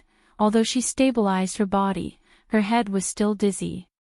Her stomach felt like it was overturning mountains and seas, and she was about to vomit at any moment. It was so uncomfortable that she couldn't open her eyes. A palm pressed on her back, and a faint warm current entered her body, calming her blood that was about to go berserk. After a moment, the dizziness and nausea finally disappeared. Ning Xuemo opened her eyes. Then, she was stunned. The place she was standing on was indeed an island. It was an island filled with the aura of the south. Chapter 588. The snow-white beach, the tall coconut trees, and the tall trees with wide leaves in the distance were lush and green. Not far away, a man wearing a snow-white inner garment and a wide sapphire blue gauze robe was standing not far away. He was waving a flirtatious fan in his hand and looking at them in surprise. To be exact, he was looking at Han Shanyue. After Ning Xuemo saw the man's appearance clearly, she only gave him a precise evaluation of a flirtatious demon. He looked at them as if he was looking at a mirror. He was so surprised that he forgot to wave the fan in his hand. After a while, he muttered a few words. Is the 1,000-year-old sago tree about to bloom? Han Shanyue looked at him indifferently. Rongyu, what did you say? Rongyu. The name was quite elegant, and it also matched the man's flirtatious appearance. Ning Xuemo evaluated in her heart. The man named Rongyu touched his nose. He laughed dryly, nothing much. He strode over and looked at Ning Xuemo from head to toe. He then circled her twice, as if he was evaluating her weight. Ning Xuemo stood there generously and let him size her up. After a while, Rongyu praised, exquisite. Superb workmanship. Ning Xuemo was speechless. She naturally knew that Rongyu was praising her disguise technique, since he could see it at first sight. Did that mean that he could solve it? Han Shanyue was more straightforward. Stop talking nonsense. Rongyu, can you solve this disguise technique? The man was naturally Rongyu Tianlan. He circled Ning Xuemo again and sighed, such a perfect masterpiece, I can't bear to destroy it. Ning Xuemo's lips twitched slightly. She was now so ugly, and it was still perfect. A masterpiece. Could she give such a perfect masterpiece to him? Could she not paste it on him? Rongyu at Tianlan was still waving her fan and sighing. This makeup may be extremely ugly in your eyes, but in the eyes of an expert like me, it's simply like a peerless painting. Even the slightest damage will destroy its imperfections. It's like burning a zither and cooking a crane, spoiling the scenery. Ning Xuemo smiled sincerely. Thank you for your praise, Your Excellency. However, this little girl is a common person and cannot appreciate this kind of style. I hope Your Excellency can display your wonderful skill and help this little girl undo this disguise. I can't thank you enough. Han Shanyue was the most direct. You think this style is good? I'll use this on you later. Rongyu Ishanlan's handsome face darkened. Diswa, can you not attack my weak spot? Of course, he only said this in his heart. He didn't dare to say it out loud. He rubbed his nose and said, all right, I'll do something that spoils the fun. I'll help this young lady remove her disguise. However, there is a problem. I still need to discuss it with the two of you. What's the problem? Han Shangyue raised his eyebrows. Rongyu Ishanlin looked sloppy, but he was very proud of his work. Any kind of problem could be easily solved in his hands. It wasn't easy for the word problem to come out of his mouth. Rongyu Ishanlin glanced at Ning Xuemo and laughed. This is not the place to talk. Let's go to Huanhua Palace to talk. Just as he said this, he suddenly stopped. He looked not far away and rubbed his eyebrows. There are quite a lot of visitors today. On the snow-white beach, the blue Kirin appeared out of thin air. It looked like it had crawled out of a washing machine. Its tail was clamped and its eyes were covered.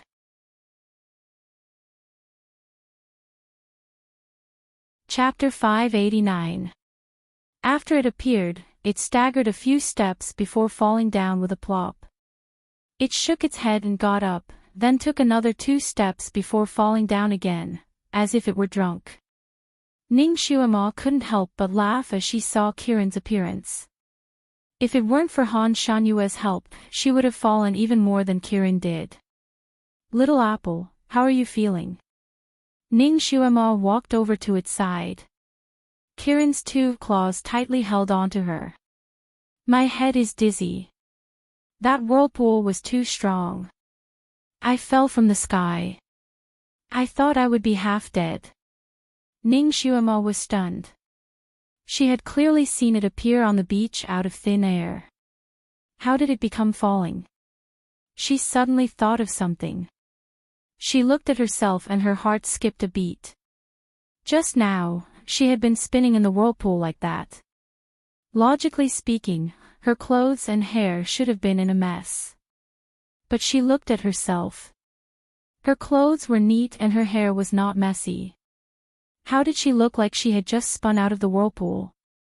Could it be that the whirlpool just now was just an illusion? Sure enough, before she could ask Han Shanyue for confirmation, Rongyu Ishanlin waved his fan and said, Mister. He was a bit tongue-tied when he called Han Shanyue, as if he wasn't used to it. He coughed and said, Brother Shanyue, why didn't you let them close their eyes when you brought them in? With their cultivation, if they didn't close their eyes, they would have been mesmerized by the illusions.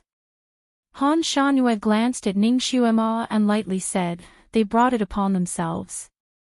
Ning Xuemo, Che, she didn't know. Would he have died if he had said a few more words? Kirin was still holding on to her skirt to get rid of the dizziness.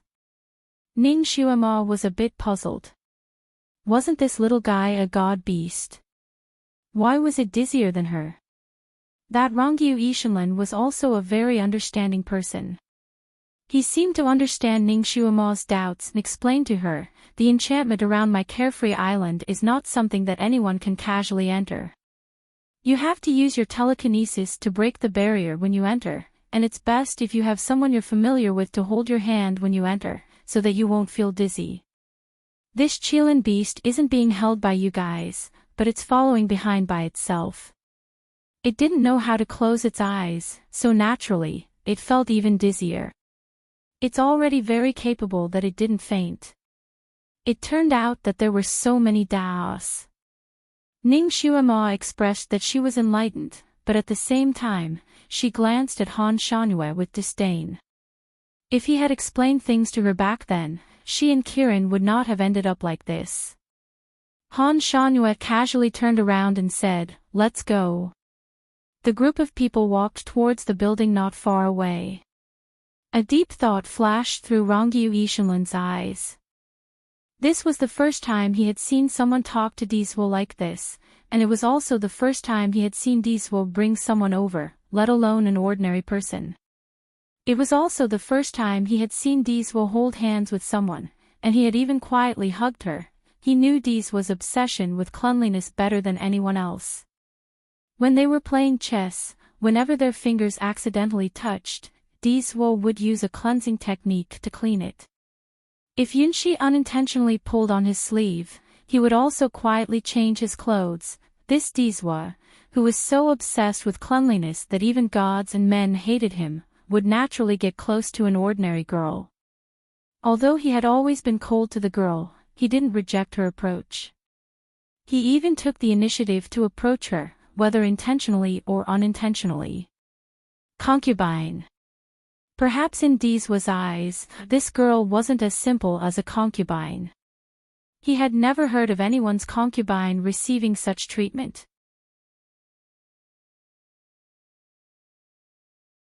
Chapter 590. His gaze fell on Ning Xuemo's body, as if he was trying his best to see through her aged appearance to see her true beauty. What kind of stunning beauty could receive such special treatment from Diswo? He waved his fan and walked side by side with Ning Xuemo, sizing her up from time to time. His charming peach blossom eyes occasionally flashed with a sharp light. It was as if there was an X-ray hidden in them that could see through a person's entire body. Usually, people who were stared at by him would feel somewhat uncomfortable, and some would even feel so uneasy that they wouldn't know where to put their hands and feet. Even Yunshi would blush unnaturally when he stared at her like this, and she would punch him with her small fist. However, Ning Xuemo wasn't like that. She walked confidently with a calm expression, and she even smiled at him. Although her aged face didn't have any beauty when she smiled, he could read 2 words from that smile: natural charm. This girl wasn't simple. Perhaps she had really met her match, and a strong one at that. He had an impulse to light a candle for his good friend. He was sizing up Ning Xuemo, and Ning Xuemo was naturally sizing him up in her heart. His gaze had a penetrating quality, and once it focused on someone, that person would feel very uncomfortable. Naturally, Ning Xuemo also felt his gaze. However, ever since she was young, she had experienced too many different kinds of gazes.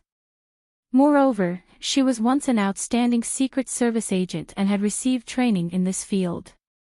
Under any kind of probing gaze, she would not reveal her emotions. Even hypnotism was unable to hypnotize her. She was naturally immune to Rong Yutianlan's gaze. Even if he had the Sharingan from Naruto, she wouldn't lose her composure, let alone the legendary electric eye.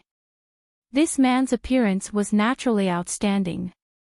Compared to Han Shangyue and Shui Lan, these 2 extremely beautiful men, he wasn't inferior at all. Han Shanyue's beauty was like the snow at the top of the clouds, cold and powerful, like a high and mighty god that could only be admired from afar, could only be worshipped, untainted by the world of mortals. Shui Lan was as beautiful as a jade tree. The first impression he gave others was that he was gentle and elegant, like a modish gentleman. However, deep in his bones, he was sinister and vicious. His temperament was even more volatile. His aura was undoubtedly extremely powerful. Once it exploded, it would make people feel a chill down to their bones. As for the man in front of her, he was languid and flirtatious like a Persian cat walking on the piano keys. His every move was elegant and picturesque. He looked a little sloppy, like a dissolute wastrel. However, there was also a natural and noble aura on his body. His status was probably not low, and looking at his expression towards Han Shangyue, although he was respectful, it was not the kind of respect that a subordinate would have when meeting his superior. Instead, it was more like a friend, or even a close friend, who would have thought that the high and mighty Han Shangyue would have friends by his side.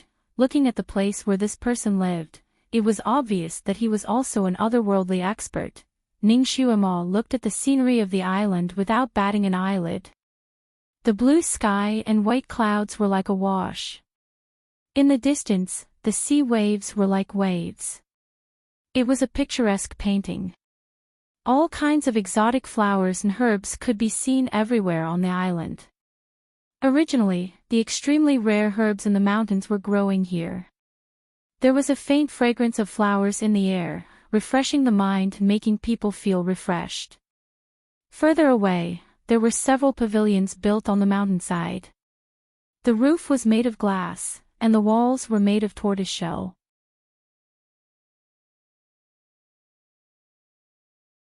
Chapter 591. In the distance, there were several pavilions built on the mountainside. Glazed tiles were used as tiles, and tortoiseshell walls were used as walls. In the deep and shallow green forest, there was either a pavilion or half a body, like a beauty covered with a veil. The most beautiful thing was this kind of hazy charm. How is my mountain residence? Rongyue Tianlan waved his fan and struck up a conversation with Ning Xuemo. It's a utopia. The beauty of the scenery is picturesque. Ning Xuemo gave him the most pertinent and highest evaluation. Rongyue Tianlan smiled and squinted his eyes. He waved his fan even more vigorously. This evaluation is pertinent. You are indeed my soulmate. My place is indeed the most beautiful place in the world.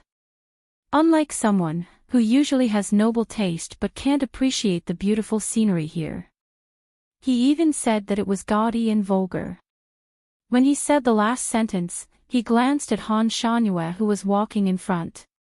Obviously, this someone was referring to Diswa who was like a snowy mountain. Ning Xuemo shook her head. If Brother Rongyue's place is called vulgar, then there is really no place in the world that isn't vulgar. Her words were, firstly, the truth. Secondly, she now had a favor to ask of him. It was not wrong to flatter him. Rongyue Tianlan obviously enjoyed her praise. He chatted with Ning Xuemo for a while, intentionally or unintentionally trying to dig out some information from her mouth. However, Ning Xuemo was also a cunning person. Her words were watertight. Rongyue Tianlan didn't dig out any gossip. Ning Xuemo was usually very talkative, and Rongyue Tianlan wasn't a taciturn person. The two of them chatted and laughed at the back and gradually became familiar with each other. In the end, Ning Xuemo started to call Rongyue Brother Rongyue. Rongyue Tianlan already knew Ning Xuemo's age from the conversation. He was very surprised that she was only 13 years old. Of course, he was not used to her calling him her brother at first, but he enjoyed it very much. In this world, there were too few people who dared to call him brother. He felt that it was very rare. Amused, he suddenly felt that he was still a young and inexperienced youth. Han Shangyue, who had been leading the way, suddenly slowed down and glanced at Rongyue Tianlan. Rongyue, how old are you? Rongyu Ishanlin, he rubbed his nose. Before he could say anything, Han Shangyue added, you are old enough to be her great-great-great-great-great-great-grandfather. Are you not embarrassed to let her call you brother? Diswa, you are old enough to be her ancestor, so how can you have the nerve to make her your concubine? Rongyu Ishanlin complained in his heart. Of course, he didn't dare to say it out loud. He coughed and said, I feel that I'm still a young man. Ning Xuemo also tried to smooth things over for him. No matter how old Brother Rongyu is, his appearance has always been that of an elegant young man. It's not inappropriate to call him Brother Rongyu. As the saying goes, a head full of white is as good as new. As long as you get along, there's no need to care about age. Isn't there also the phrase of friend regardless of age? This Rongyue Tianlan should be someone from the same generation as Han Shangyue. However, he had a free and easy personality. He made people feel that he was very easygoing and easy to make friends with. Han Shangyue, his face didn't look too good. He started to wonder if he looked too old. He seemed to be around 20 years old, so why did this girl ask him how old he was that day in the carriage? It was such a spoilsport. Time was like floating clouds to him, leaving no trace.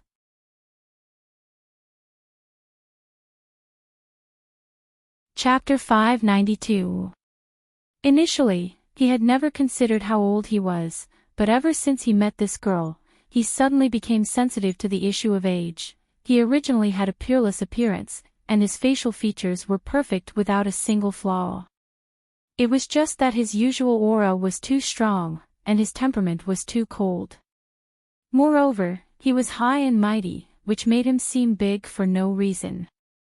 This made it difficult for Ning Xuema to treat him as someone of the same age as her.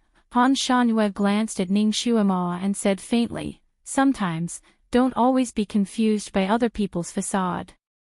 As he spoke, he had already slowed down and walked side by side with Ning Xuema. The mountain road was narrow. Han Shanyue and Ning Xuema walked side by side, squeezing Rong Yu Yishenlan to the back. Of course, Kirin was even further behind. Rong Yu Yishenlan's eyes flashed with a meaningful look. He touched his nose and went to talk to Kirin. Kirin was an honest person. When he asked one question, this little guy would answer 8 questions. Rong Yu Yishenlan was happy that he had finally found a breakthrough in gossip. Han Shanyue's cold voice sounded, "Rong Yu Yishenlan, is this your way of being a master? Letting a guest lead the way for you?" Rong Yu Yishenlan was speechless.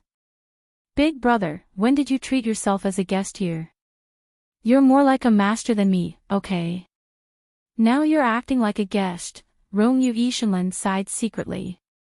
Today, he felt that he was being blamed for everything.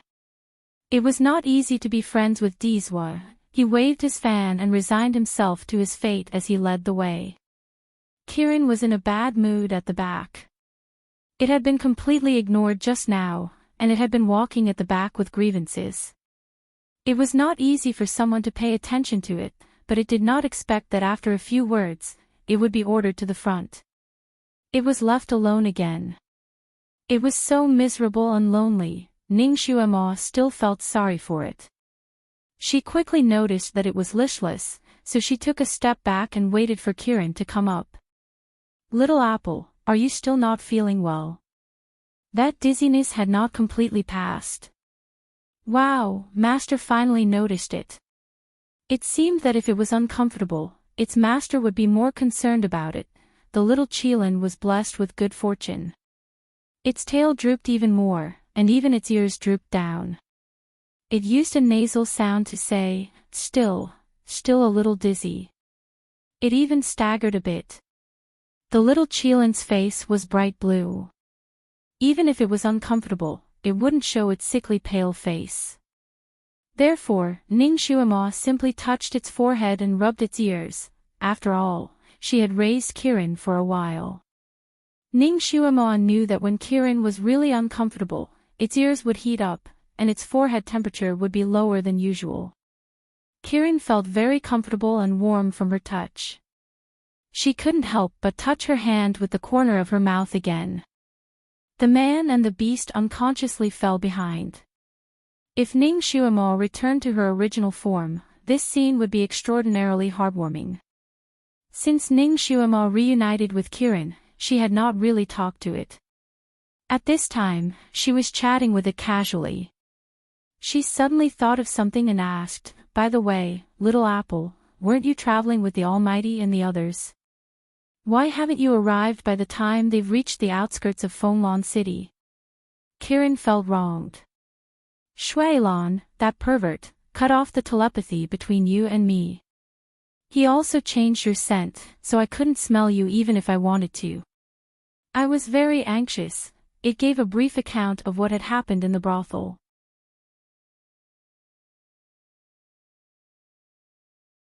Chapter 593. It briefly recounted what had happened in the brothel and continued, "After coming out of the brothel, I suddenly smelled your scent from somewhere else. I was overjoyed and wanted to chase after that scent, but Celestial Master Han said that it should be an illusion deliberately made by Shuilan and that the direction should be wrong. Fenglan City has 3 gates that lead to the outside. To be safe, the 3 of us each went in one direction. I didn't expect that bird to go in the right direction. But I'm not slow either. As soon as I received Celestial Master Han's signal, I immediately rushed over." As they spoke, the group finally entered Rongyue Tianlan's courtyard. They entered a vase-like door and went around a natural mountain rock. The scenery in the courtyard was unobstructed. Ning Xuema's footsteps also slightly paused. Rongyue Tianlan's courtyard was elegant enough. On the left was a cluster of strange flowers, and on the right was a row of strange plants that looked like coral beans with red fruits. In the middle of the courtyard, there was a big tree.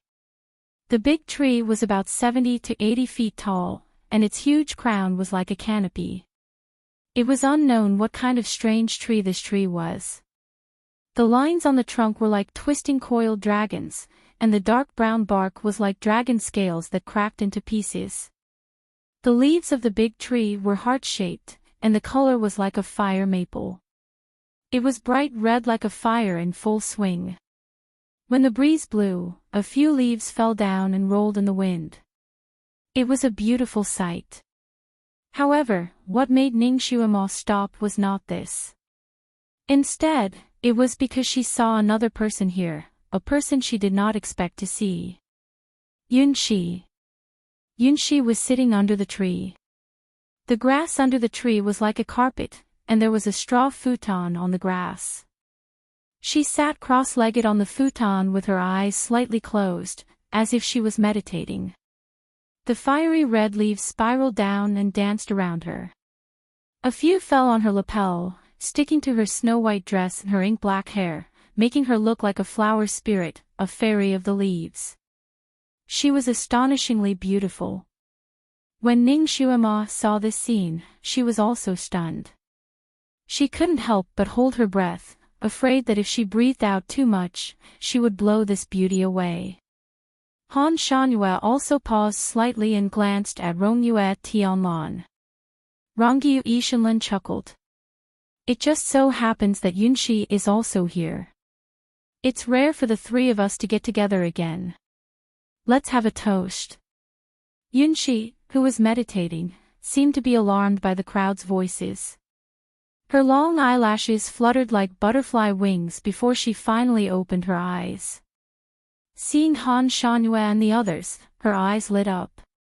She stood up and walked over quickly. I didn't expect to meet you here. Her watery eyes fell on Ning Xuemo again. She said in a gentle tone, Miss, you look much better. Ning Xuemo raised her hand to touch her wrinkled face. She really couldn't imagine how good her complexion could be. Miss Yunxi's complexion looks much better. Congratulations, congratulations. She smiled amiably as she said, Miss Yunxi's complexion looks much better. The two girls looked at each other and smiled. The atmosphere was harmonious. Yunxi's complexion was indeed much better. Now, her skin was as fair and translucent as if it was carved out of jade. Her cheeks were slightly flushed, and under her watery eyes, she was even more beautiful. She was much prettier than when Ning Xuemo had first met her. However, this coincidental encounter was too deliberate. She must have guessed that Han Shangyue would bring Ning Xuemo to find Rongyue Tianlan, so she came here in advance to wait.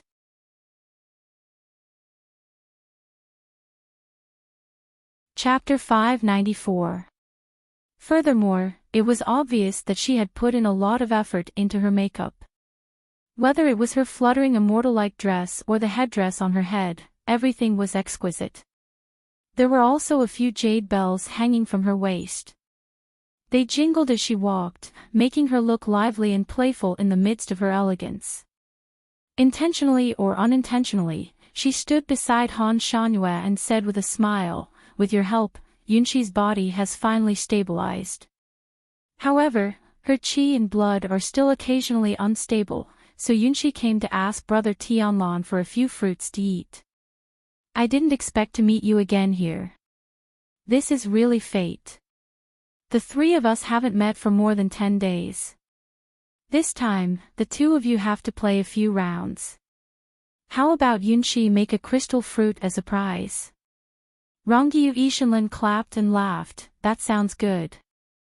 Yunxi's crystal fruit is the best. Brother Shangyue, we're in for a treat this time. I want to win a few rounds. Ning Xuema stood at the side and watched this scene lazily. The three of them were obviously good friends, and this was how friends met. It was just that she was excluded right now. The three of them stood not far away and formed a group. Ning Xuema stood at the side and acted as a backdrop. She was just a concubine who could be used as a shield for Han Shangyue, and the two of them had intentionally excluded her. Rongyu Ishanlin should be happy for Yunxi to pursue Han Shangyue, right? He was happy to see it happen. Yunxi was his friend, so it was understandable that he was biased towards his friend. However, he didn't know that there was nothing between her and Han Shangyue. Sigh, it seemed that it wasn't easy to be a shield. If she offended these two gods again, her life in this world would be even more difficult. Damn it, she hadn't offended anyone since she came to this world, but she had attracted a lot of trouble that she couldn't get rid of. At this moment, Ning Xuema felt a little sad. What are you waiting for? Come here. Ning Xuema rarely felt sorry for herself. She was in a daze when she heard Han Shanyue's voice. She looked up in surprise and saw Han Shangyue looking at her expressionlessly. Why would an outsider like her attend a gathering between the three of them? Ning Xuema didn't react for a moment. She stared at him blankly. Han Shangyue was also looking at her with an unreadable gaze. Ning Xuema suddenly came to a realization. That's right, I promised to be his shield. Isn't this the right time? She immediately strode over. Just as she reached Han Shanyue's side, he held her hand. Han Shanyue's voice was calm as he said, Tianlan, I'm here to seek medical treatment, not to catch up. Ning Xuema also perked up and leaned her head on his shoulder, showing a very intimate look. Husband, your friend should be very reliable, right? Han Shangyue was satisfied with her taking the initiative to approach him. He glanced at Rongyue Tianlan, who seemed to have been struck by lightning, and said, he has always been reliable in this aspect. If he is not reliable this time, I have ways to make him unreliable for the rest of his life. This threat was unique. Rongyue Tianlan's heart trembled. She touched her nose and smiled. Don't worry, don't worry. I can naturally return you to your youthful beauty and restore you to your original state. This sentence undoubtedly gave Ning Xuema a reassurance. She smiled again. Thank you, brother Rongyue. Rongyue Tianlan said, no need, no need. You are brother Shanyue's wife. In the future, you will be my sister-in-law.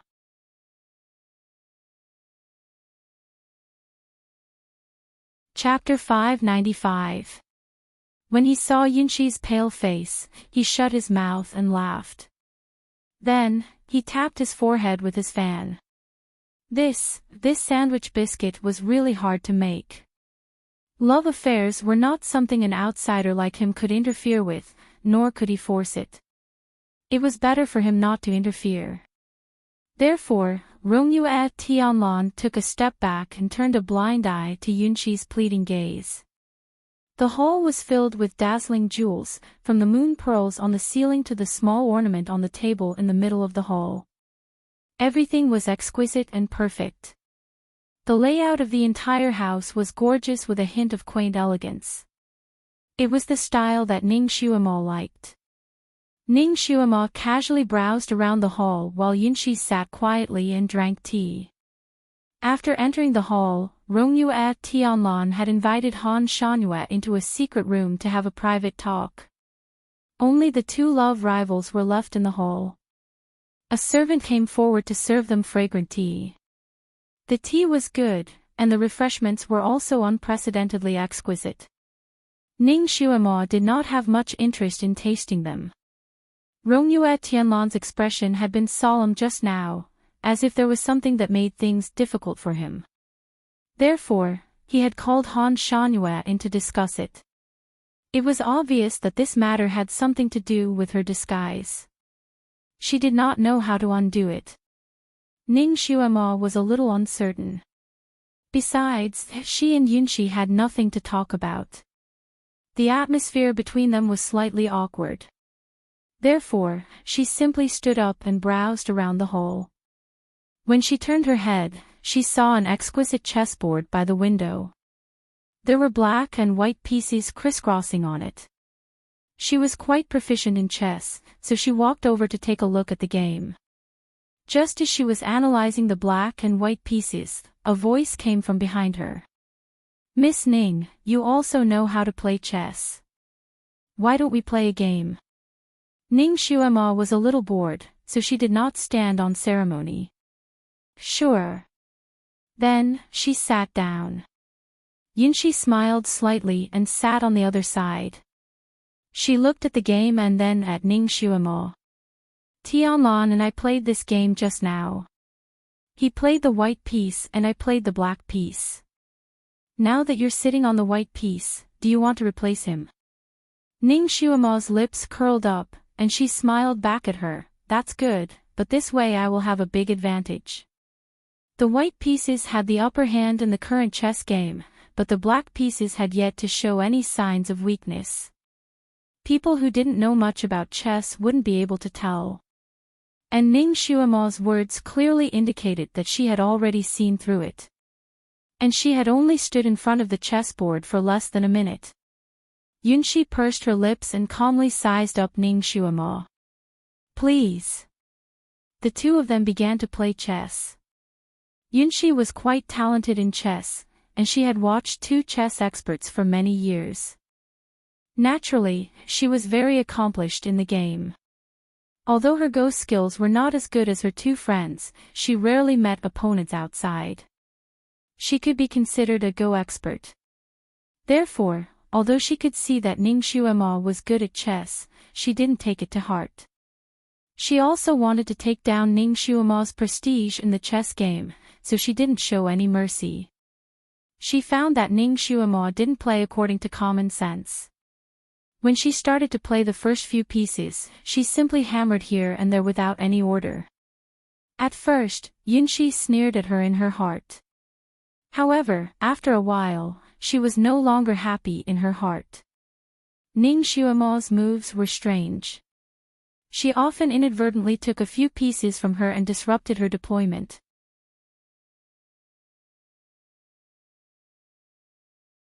Chapter 596.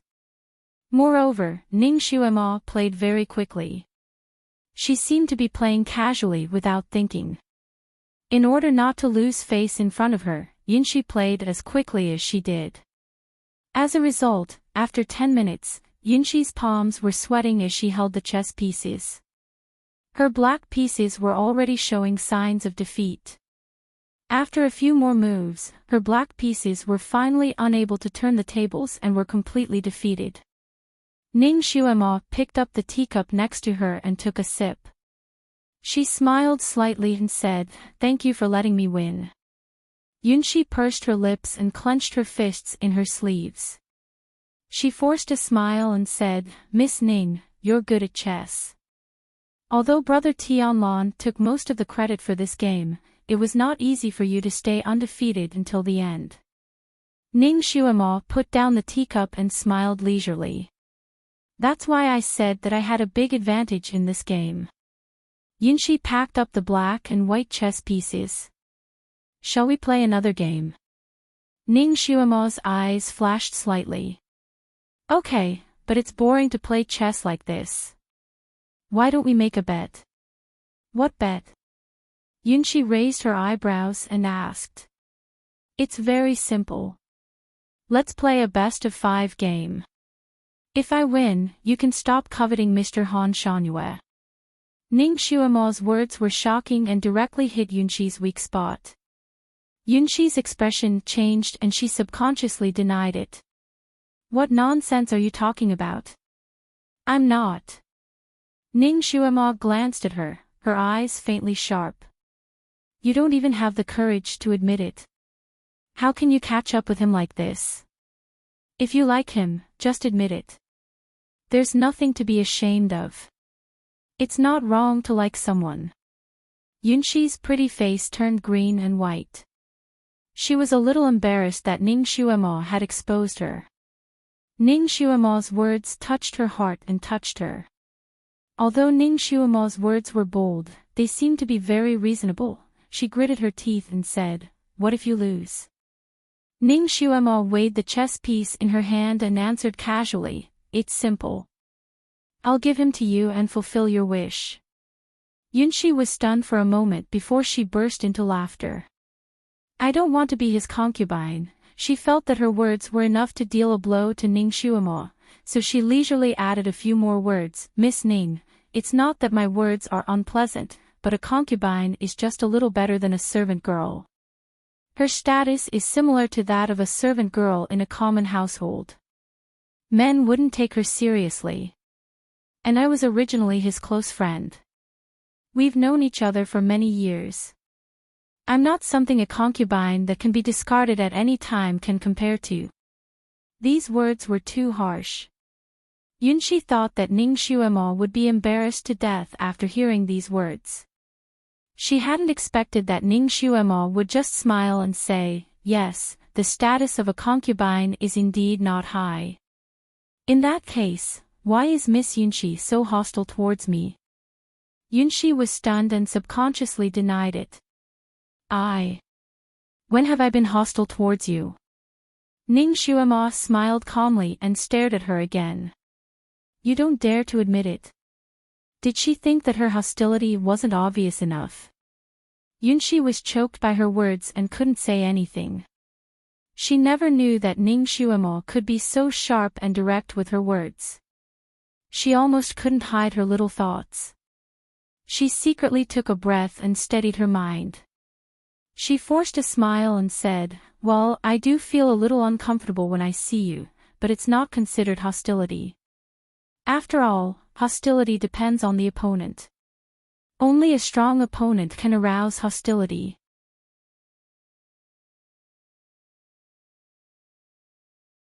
Chapter 597. Ning Xuemo smiled and said, "Do you think I'm not worthy of your hostility?" Yunxi snorted and said, "You're just his concubine." She looked at Ning Xuemo's face and said, "Miss Ning, do you think that he treats you well, so you're feeling smug?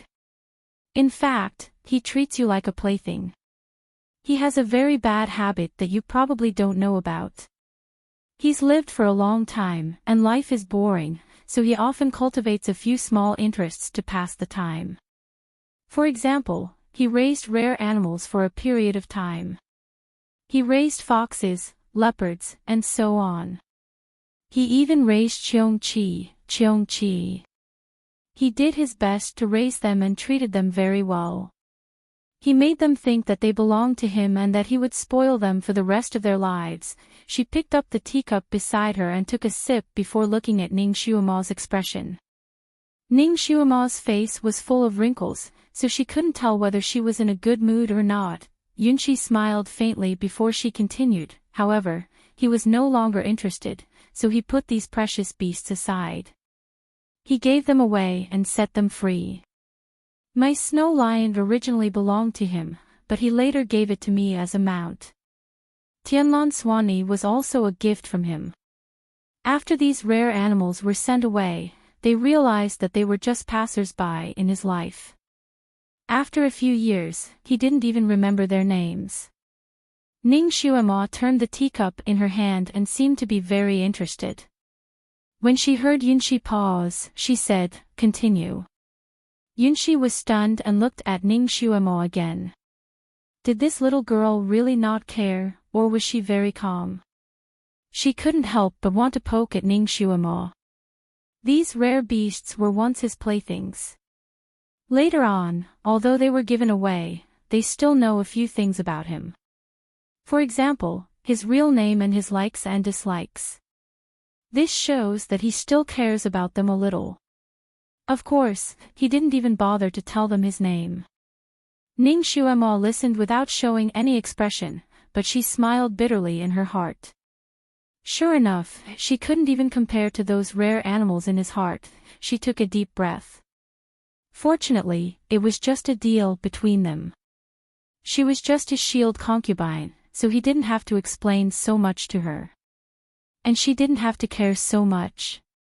Although she had already thought this through, she still felt a little uncomfortable in her heart. She was just glad that she hadn't fallen in love with him yet. Fortunately, it was just a deal between them, since she was a good shield, then she would be a good shield. Her first priority now was to help him destroy this peach blossom. She tapped her finger on the chessboard. What you said is indeed very reasonable. Since that's the case, isn't it better for you to be his confidant? Why must you have a crush on him and want to marry him? Aren't you afraid that you'll end up like those rare animals? Yunxi was stunned. I want to be his wife. I want to be by his side for the rest of his life. I want to be with him, I have. Generation after generation. Forever. This was nothing more than a person's beautiful wish. How could there be any life after life in this world? Forever is even more nonsense. Ning Xuema chuckled. There's a saying in our world called the 7-year itch.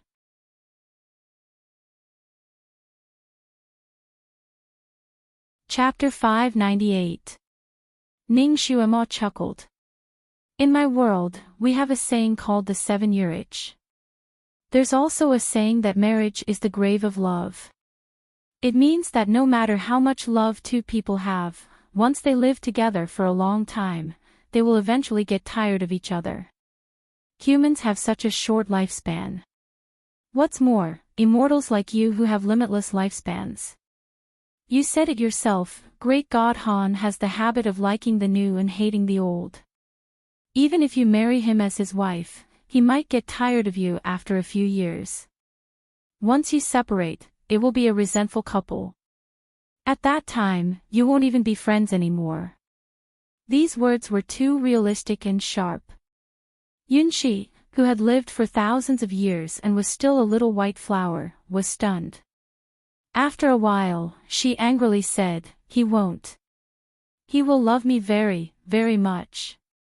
We can be considered childhood sweethearts. You can't be envious of our relationship. Ning Xuema smiled and shook her head. I don't envy you. What was there to envy about a girl who had fallen in love with someone else?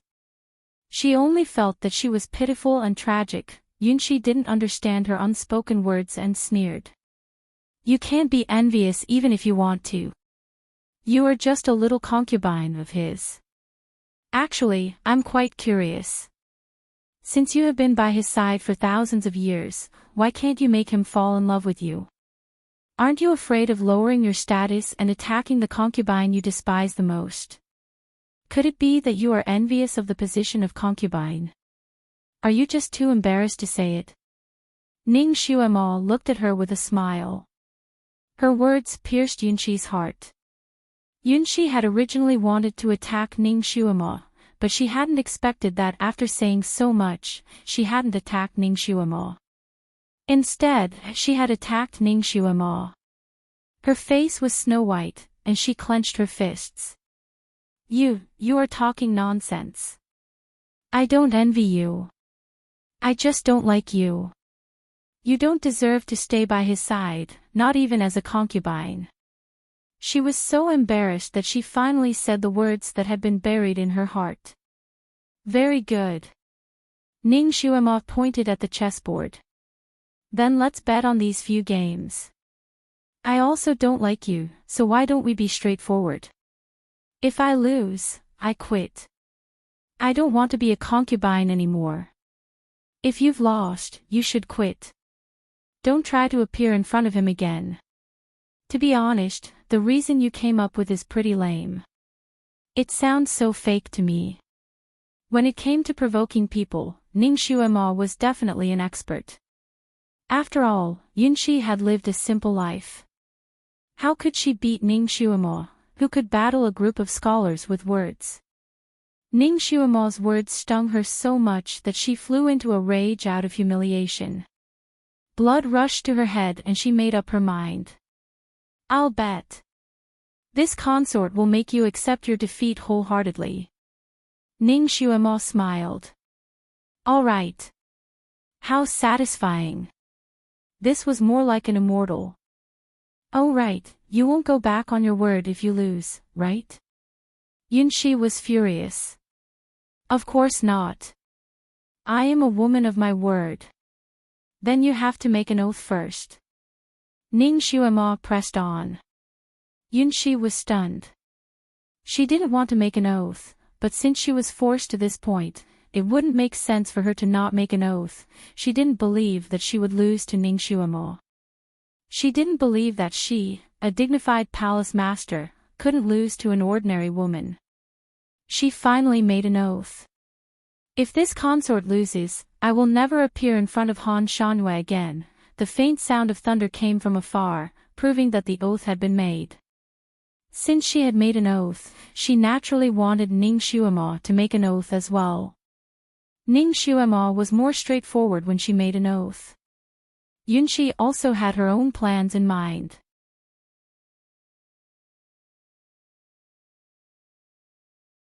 Chapter 599. If Ning Xuema won this time, she would be able to help Han Shanwei get rid of one of his admirers. If she lost, she would be able to officially annul her engagement with Han Shanwei and stop being his concubine. Regardless of whether she won or lost, it would be beneficial to her. Therefore, Ning Xuema felt no pressure playing chess this time. The two of them started the game.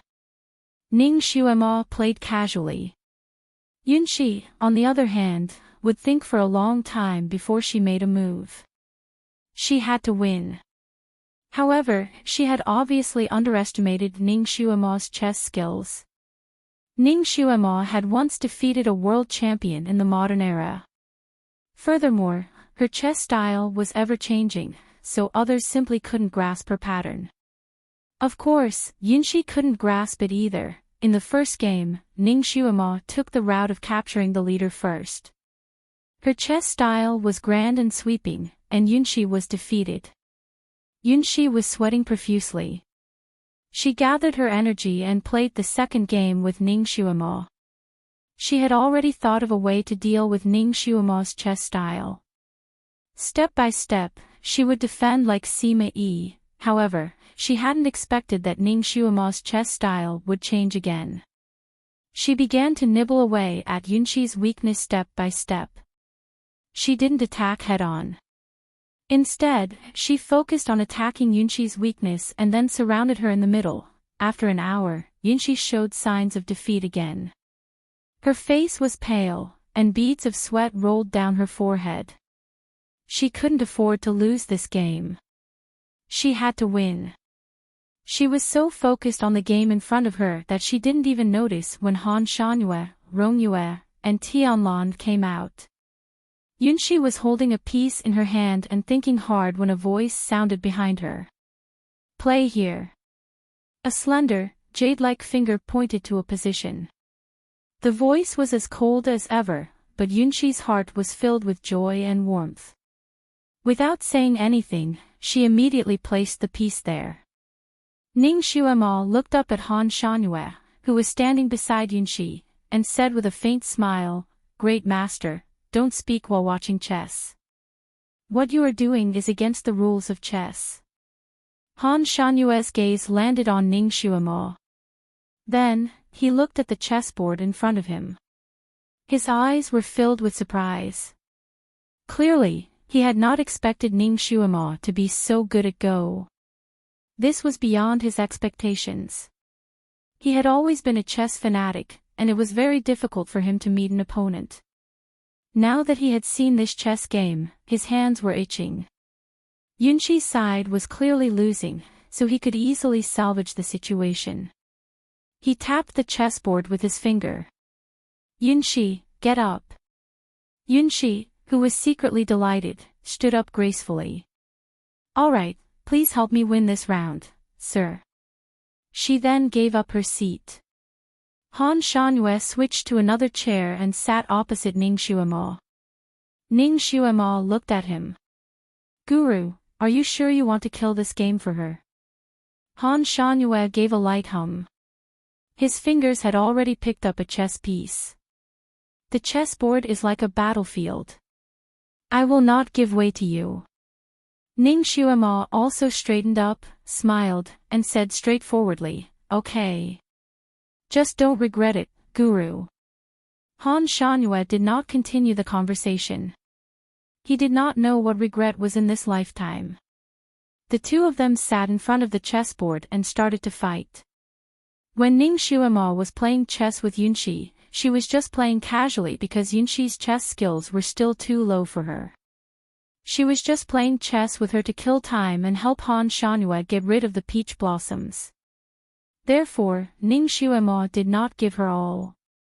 However, now that Han Shanyue had taken over, she immediately felt that her opponent's chess skills were strong. Although winning or losing did not matter to her, her competitive nature did not allow her to easily lose to him.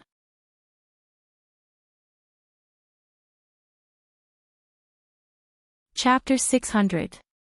Ning Xuema immediately perked up and began to fight seriously with Han Shanyue. The two of them went back and forth, and it was an eye-opener for the two spectators. Yunxi's face turned pale after watching for a while. She had finally witnessed Ning Xuema's chess skills. Ning Xuema's chess skills were much better than she had imagined. If she had continued to play with her, she would have lost all 3 games without a doubt. There was no suspense at all. She hadn't expected this girl to have such an ability. She was clearly just a teenage girl. How could her chess skills be better than hers, who had been immersed in the game for thousands of years? Unfair. It was too unfair. Rongyue Tianlan was also a chess fan. At first, he didn't take Ning Xuema seriously, but after watching for a while, he had a whole new level of respect for this little girl. This little girl's chess skills were unprecedentedly high. An expert. Her moves were simply too cool. Every move was within reason, but also beyond his expectations. She gave him a surprise every few moves. When Ning Xuema and Yunxi were playing, it was still an ordinary game. However, after the two of them fought for half an hour, the situation on the chessboard had completely changed. The two of them each made strange moves, and the game was full of ups and downs. It was like two strong opponents on a battlefield filled with smoke. Although flesh and blood were flying everywhere, it still made people's blood boil. Rongyue Tianlan was delighted to see this. He couldn't wait to chase Han Shanyue away so that he could have some fun too. He watched from the side and even forgot to wave his fan. His eyes were fixed on the chessboard as he pondered the game. Playing chess really didn't care about age. Talent was extremely important. This was also why sometimes a teenager could kill everyone, defeat national chess players, and create miracles. The world of chess had no lack of miracles. There were often dark horses that jumped out to amaze people. Ning Xuema was no doubt such a dark horse. She was good at calculation and setting up traps for others. Chess was a perfect match for her. In this game, sometimes the white pieces had the upper hand, and sometimes the black pieces had the upper hand. The ups and downs were dazzling. In the beginning, Han Shanyue did not take Ning Xuema seriously. But after a quarter of an hour, after suffering 2 or 3 hidden losses from her, he finally began to take her seriously. The two of them played this game of chess for nearly 2 hours before the outcome was finally revealed. Han Shanyue won by a narrow margin. Yunxi finally felt at ease. She smiled and said, "Thank you, sir, for helping me win this game of chess." Han Shanyue's chess addiction had been completely aroused by Ning Xuema. He didn't care about what Yunxi had said. He just looked at Ning Xuema. His eyes seemed to sparkle as he tapped the chessboard with his finger. 2 more games. Ning Xuema looked at the chessboard and then at him. "Are you still playing for her?" Han Shanyue did not care about this at all. What was the difference between him playing for Yunxi and playing for himself? Wasn't it all because of him? He had always been a man of few words. So, he only made a sound of agreement and urged her to continue. Ning Xuema's eyes flickered slightly. She raised her hand and touched the slightly prominent cinnabar mole on her forehead. Perhaps she could cancel this heavenly marriage today. She had been tricked into agreeing to this heavenly marriage. Now, she could use the same method to cancel it with him. It could be considered as getting back at him. However, if she cancelled this heavenly marriage, she would have no protection. Would Han Shangyue still be willing to protect her? This was really an unknown factor. Ning Xuema was slightly lost in thought.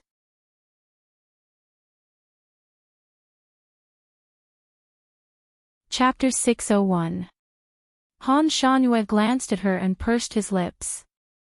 How could this girl be distracted while playing chess with him? He was slightly unhappy, but he did not point it out. The chess pieces in his hand were like a storm, and within a few minutes, Ning Xuema was forced to retreat. By the time Ning Xuema regained her senses, it was already too late. She could only lose miserably. Ning Xuema, if you get distracted again in the next game, I will let you enter the chess game and let you experience the consequences of a general's mistakes. Han Shangyue was obviously not in a good mood. His voice seemed to carry a layer of frost. Ning Xuema glanced at him and took a deep breath. She suddenly asked, "Great God, if I was not your concubine, would you still care about my life and death when I was in danger?" Han Shanyue's fingers paused, and he looked at her with a cold gaze. "Why do you ask?" The heavenly marriage had already been set, and she still wanted to escape. Ning Xuema smiled. Hypothetically not. The snow-white chess piece spun on Han Shanyue's fingertips, directly blocking Ning Xuema's words. Yunxi smiled at the side. There are millions of people in this world, and how many of them are personally protected by Mr. Miss Ning is so smart, even without Mr.'s protection, you would still be able to live a good life, right?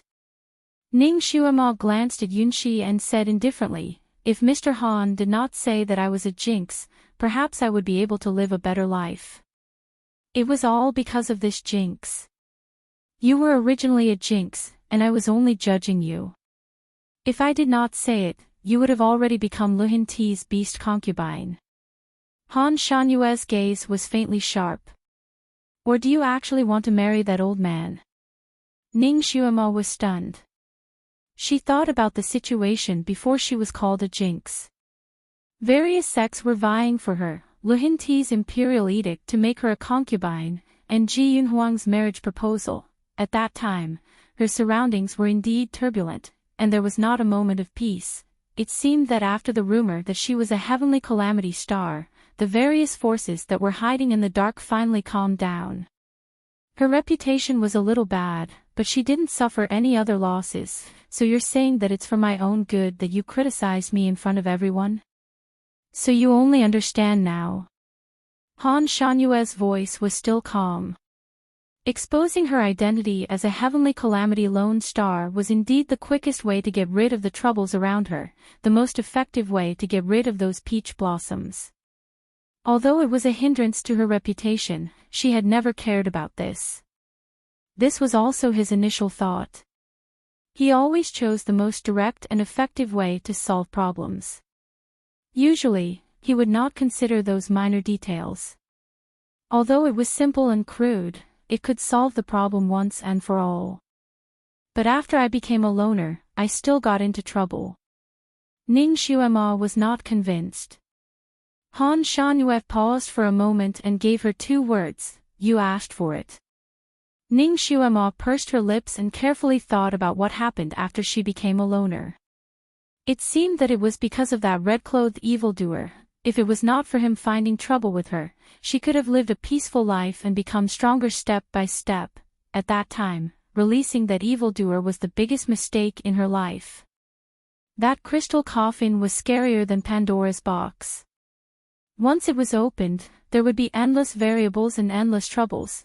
it would be great if she could reseal that bastard again. At that time, she would definitely cover him with 10 layers of coffins and seal him to death. She would let that bastard sleep in there for thousands of years.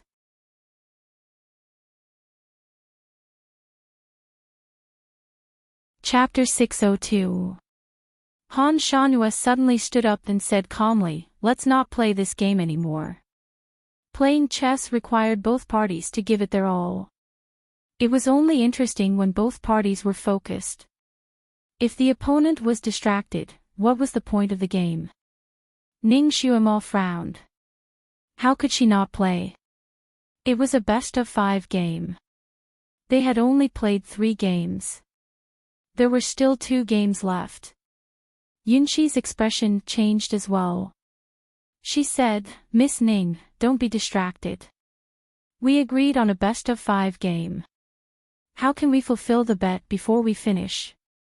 When she said this, Ning Xuemo's heart skipped a beat. Yunxi, this idiot, if she revealed the bet, it would be bad. Sure enough, when Yunxi said this, Han Shanhua glanced over and looked at the 2 girls. "So you guys made a bet. What did you bet on?" Ning Xuemo spread her hands and smiled. She didn't say anything. Yunxi bit her lip. We just casually made a bet." She was a little flustered. She couldn't tell him about the bet. Rongyu Tianlan looked at one and then the other. He couldn't help but shake his head. He was very smart. He connected the dots and guessed what the bet was about. Although Han Shanhua was cold, his deductive ability was not ordinary. He immediately understood after thinking about it. He glanced coldly at Ning Xuemo. This bastard had gambled him. She had actually used him as a wager. How dare she? How could she? What did she take him for? No wonder she had asked what would happen if she didn't become his concubine. So this was the reason. He had almost fallen head first into her trap and lost himself in it. His gaze was too sharp. Ning Xuemo felt a chill in her heart. She knew that he had guessed it. Damn it, Yunxi, this idiot. A best-of-5 game, right? Since we made the bet, it would be unreasonable if we didn't fulfill it. There are 2 more games. Yunxi, you play. Han Shanhua finally spoke again. His voice was monotonous, as if he hadn't guessed what the bet was. Yunxi's face turned pale. She had seen Ning Xuemo's true skill in chess with her own eyes. If she were to play these 2 rounds, she would definitely lose. Sir. It's the same even if Sir replaces Yunxi. She was still hoping for a fluke. It would be truly exciting to watch Sir and Miss Ning play chess directly. Besides, Yunxi has a slight headache right now. I'm afraid she won't be able to perform at her usual level, Han Shanhua faintly said. I have already helped you 2 rounds. If I help you again, it would be unfair. Since it was a bet, he had to see the results today. You can still find other helpers. At this point, he glanced at Rongyu Tian lightly. Rongyu Tian smiled bitterly and touched his nose. He seemed to be that other person. Yunxi had no choice but to turn to Rongyu Tianlan for help. Brother Rongyu, why don't you take my place in these 2 rounds? Rongyu Tian's chess skills were on par with Han Shanhua's. She was just a little bit worse, so she should be able to fight him. She had already won 2 rounds. As long as Rongyu Tianlan won one of the remaining 2 rounds, Yunxi would win. Then, she would be able to eliminate Ning Xuemo as a formidable opponent forever. Rongyu Tian really wanted to play 2 rounds with Ning Xuemo. However, he was under a lot of pressure to replace Yunxi at this time.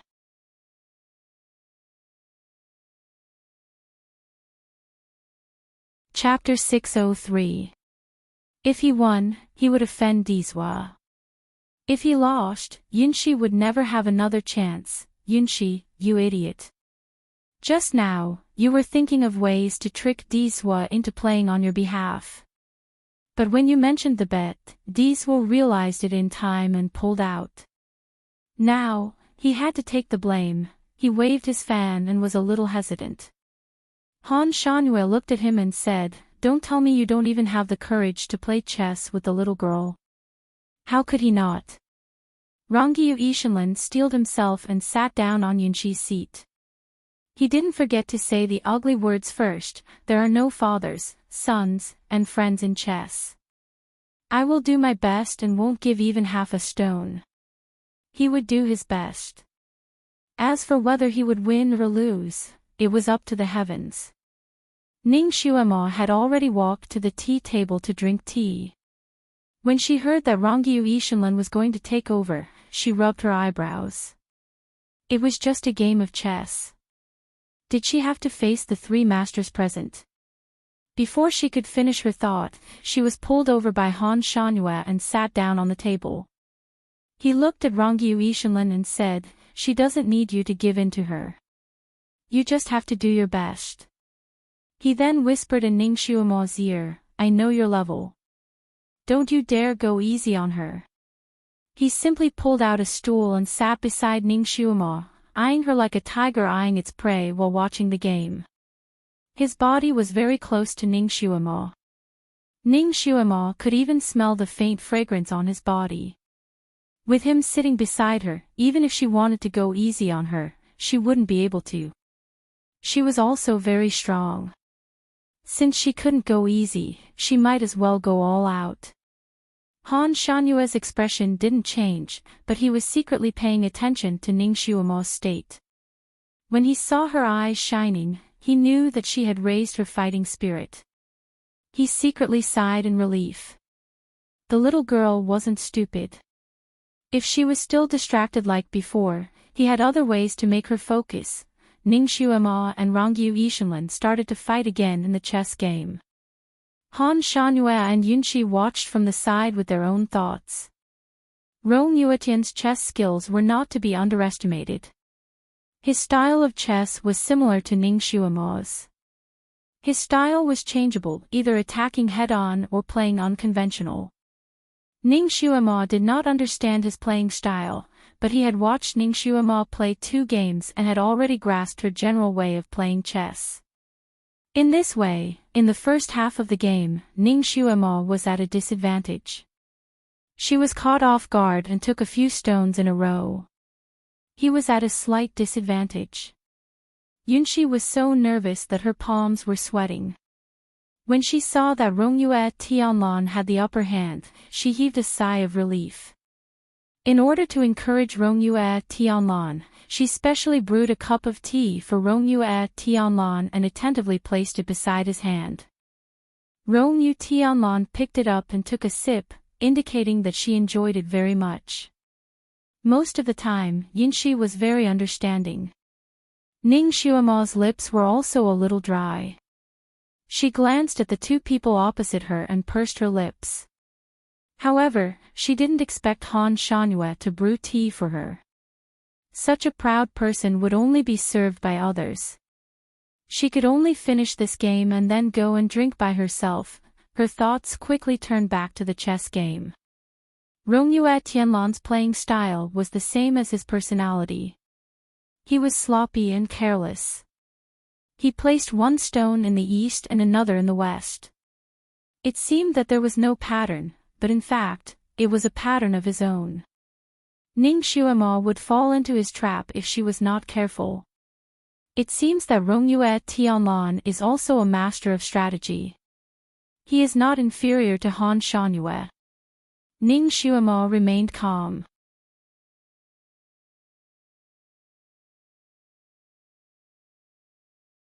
Chapter 604. Ning Xuemo braced herself. Every step of her plan had been carefully thought out before it was executed. Playing chess was like fighting a war. All kinds of military strategies could be used. Delaying the enemy, luring the enemy, besieging Wei to save Zhao. While she was racking her brains, a cup of tea suddenly appeared beside her hand. The azure cup was translucent, and a dark green flower was slowly blooming in the dark green tea. Upon closer inspection, the flower wasn't a real flower. It was made up of countless petals and leaves that gathered together to form a beautiful flower. Steam rose in spirals, and the fragrance of the tea was light and cold. Ning Xuema was also someone who understood tea. She had seen a lot of things in the way of tea, but this was the first time she saw this kind of tea. Before he even took a sip of the tea, he felt a cool breeze rush to his head just by smelling the fragrance of the tea, and his mind became much clearer. Good tea. Needless to say, this cup of tea was brewed by Han Shangyue. Ning Xuema's heart warmed. She didn't expect this arrogant emperor to brew tea for her. My viburnum spring. Rongyu Yishenlen almost jumped up. Yunqi's expression changed slightly. The viburnum spring was Rongyu Yishenlen's treasure. This kind of tea was very rare. It took hundreds of years to collect the same amount of tea as Ning Xuema's cup. Rongyu Yishenlen had collected a total of 10 stalks. He treated them like his treasure. Even when she came, he was reluctant to share them. She recognized it because when Diswa came to recuperate, Rongyu Yishenlen had taken out 1 stalk to treat him. It left a deep impression on her. Now, Han Shangyue had brewed a cup of tea for Ning Xuema. How could Rongyu Yishenlen remain calm? He simply couldn't stay calm. He took a deep breath and stared at Han Shangyue. You took it without asking. It's stealing, Diswa. No matter how much you please a beauty, you can't be a thief. It's destroying my 3 views. It's simply destroying my 3 views. Han Shangyue looked indifferent. He tapped the chessboard with his finger and said, "Don't be distracted." How could Rongyue Tianlan not be distracted when her precious treasure was stolen? His heart was in a mess. His tea was hidden in an extremely secret place. There were mechanisms everywhere. Even if he went to retrieve it himself, it would take him at least an hour to go back and forth. However, Han Shangyue had never left the hall. How did he get it? Or perhaps Han Shangyue also had a few of these tea leaves and just happened to bring them over. The tea in Ning Xuema's hand was brought by himself, not stolen from him. All kinds of conjectures and thoughts hovered in Rongyu Yishen's mind. He couldn't wait to run to the secret room where he kept the tea to check it out. As a result, he was distracted and could no longer concentrate on playing chess. Ning Xuema's chess skills were about the same as his. Now that he was distracted, Ning Xuema took the opportunity to kill all the players. An hour later, Rongyue Tianlan was finally defeated by a difference of 2 pieces.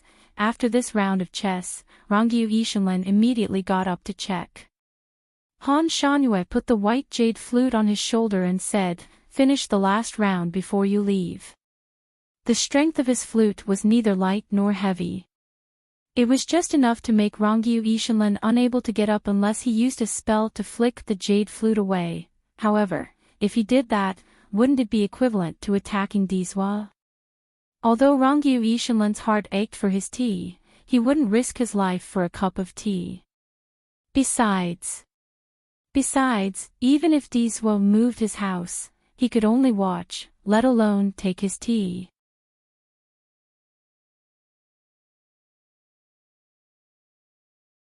Chapter 605. He bitterly smiled. He could only sit back down and play the most crucial game of chess with Ning Xuema. Yunqi was so nervous that she was sweating. She looked at Ning Xuema and then at Han Shangyue behind her. Ning Xuema was focused on the game while Han Shanyue's gaze was fixed on the chessboard. He didn't look at her at all. Yunqi's nails dug into her palms and she bit her lips until they turned white. For so many years, she had never been able to get close to him. He had always been indifferent to her, neither close nor far. She thought that he was naturally cold and emotionless. She didn't expect that he would allow a common woman like Ning Xuemo to get close to him and even become his concubine. She couldn't accept it. She really couldn't accept it. Yunxi's heart, which she had cultivated for 1,000 years, was stirred up again. In the last game, Ning Xuemo and Rongyue Tianlan fought brilliantly. Both of them gradually grasped each other's style and the game became more intense. Rongyue Tianlan was still thinking about his tea at first and was a little restless. Later on, all his energy was absorbed by the game. The feeling of meeting a worthy opponent was too good. Especially since the other party was an inconspicuous woman, this feeling doubled. At this time, he had completely regarded Ning Xuemo as a worthy opponent. The way he looked at Ning Xuemo was also different. Previously, when he looked at Ning Xuemo, he thought that she was Di's concubine and was mostly curious. After all, Ning Xuemo was an ordinary person. With his status, he didn't pay much attention to her. But now, Rongyue looked at her as if he was looking at a worthy opponent. There was excitement and appreciation in his eyes. In the last game, both of them used their unique moves. Neither of them gave way to the other. Both of them were fully immersed in the game. When the last piece was played, Ning Xuemo won by a single piece. Rongyue Tianlan pushed the chessboard and stood up. Miss Ning is indeed an expert in this field. Rongyue accepts her loss wholeheartedly. Ning Xuemo smiled. Brother Rongyue was a little distracted when he was playing chess. Otherwise, it would be hard to tell who would win this game. She was telling the truth.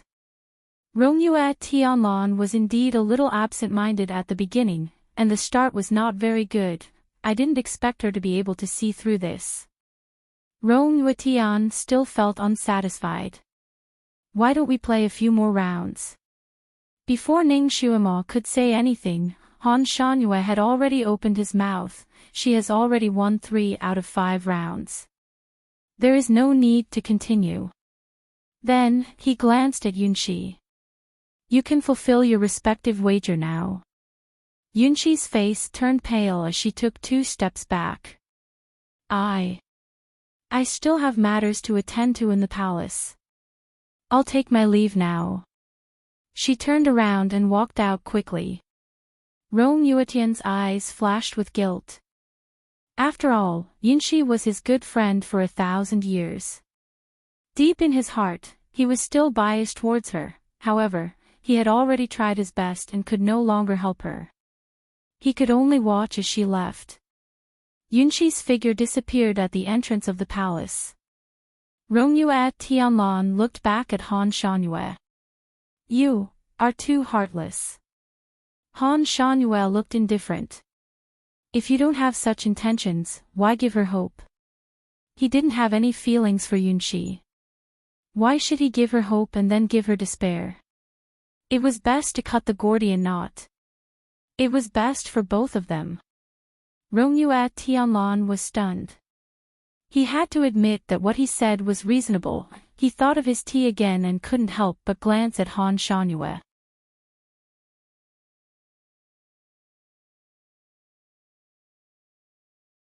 Chapter 606.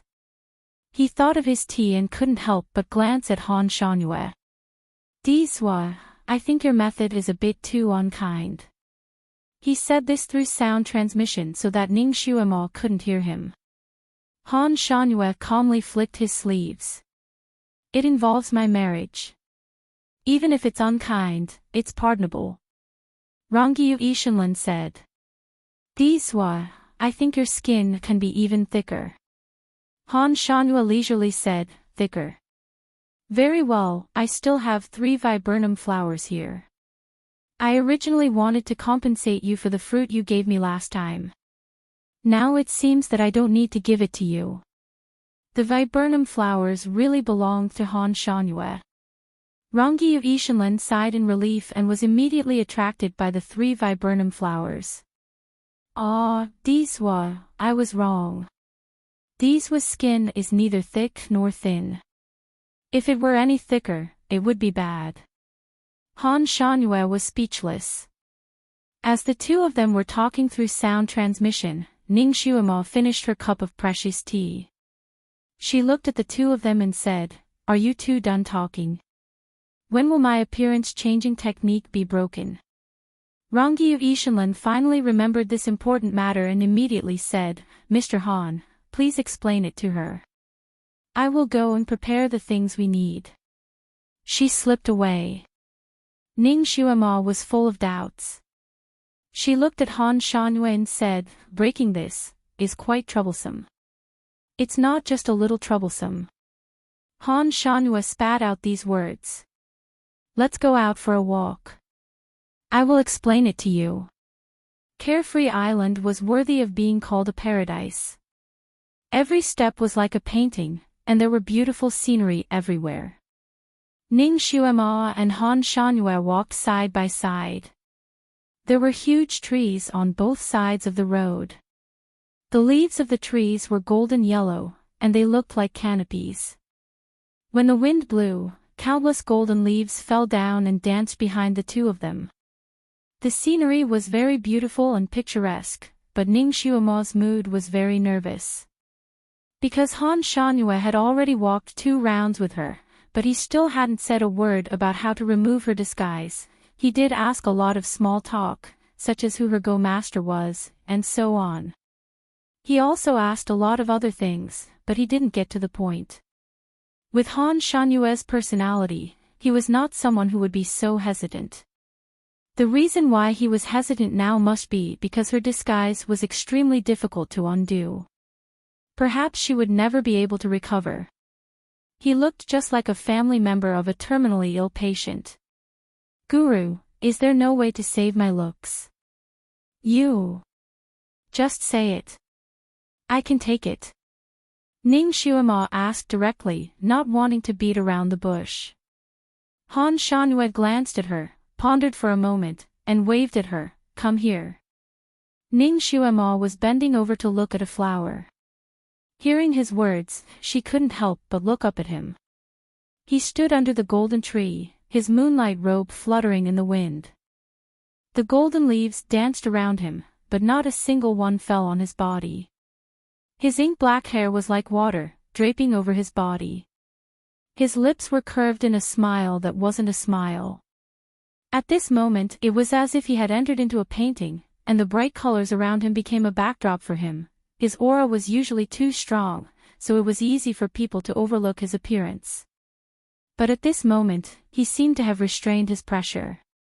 He stood under the tree, the wind lifting his clothes, making it seem as if he were flying. Ning Xuemo couldn't help but think of a line in a poem, "Young Master Mo is like jade, peerless in the world."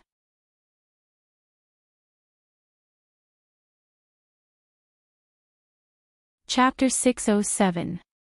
At this moment, Ning Xuemo suddenly realized that Mr. Han was also a handsome young man, and he was also a handsome young man. Her cold and otherworldly temperament, her elegant demeanor, and the faint smile on her lips actually gave people a strong visual impact. Especially when he was looking at someone intently, his deep blue eyes seemed to have a great attraction. Under his gaze, Ning Xuemo's heartbeat suddenly sped up. "WH. What do you want?" He was not far from her, only 3 to 4 meters away. It was a safe distance, and it was convenient for them to talk. Why did he want her to go over? She stood there without any intention of moving. "Are you afraid that I will eat you? Come here." The faint smile on Han Shanyue's lips disappeared, and the oppressive aura was released again. Okay, this was more like him. Ning Xuemo's strange feeling disappeared, and she walked over. "Great God, what's the matter?" She hadn't finished speaking when her wrist was suddenly grabbed by him. He took advantage of the situation and pulled. How could Ning Xuemo be his opponent? She directly threw herself into his embrace. She pounced too fiercely, and the tip of her nose almost hit his chest. She was also a fast person, and hurriedly used her other hand to cushion his chest in advance, thus avoiding the fate of the tip of her nose being hit. His breath instantly surrounded her, and Ning Xiaoma's heart that had just calmed down started to jump again. She angrily raised her head. "What are you doing?" She choked back the words she was about to say, because his handsome face leaned down, and his intoxicating breath instantly approached. He wanted to kiss her. Ning Xiaoma's heart was like a little rabbit, and it was beating like a drum. "You don't." She subconsciously wanted to push him away, but one hand was held by him, and the other hand did not know why she could not use any strength. He was getting closer and closer, closer and closer. Her hands and feet were weak, and her eyes subconsciously closed. His lips suddenly stopped when they were less than an inch away from hers. His magnetic voice rang in her ear. "Xiaomo, are you nervous?" His hand was still holding her wrist, and he could clearly feel her pulse. He added, "Your heart is beating very fast, and you don't reject my approach. Does this prove that you like me?"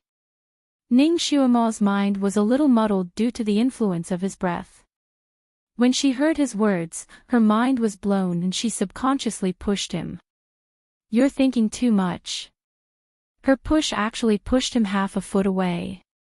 Without his aura shrouding her, Ning Xiaoma could finally breathe to her heart's content. "Am I overthinking?" Han Shanhua didn't let go of her. He flipped his hand and pushed her 2 steps back. Ning Xiaoma was pushed against a tree.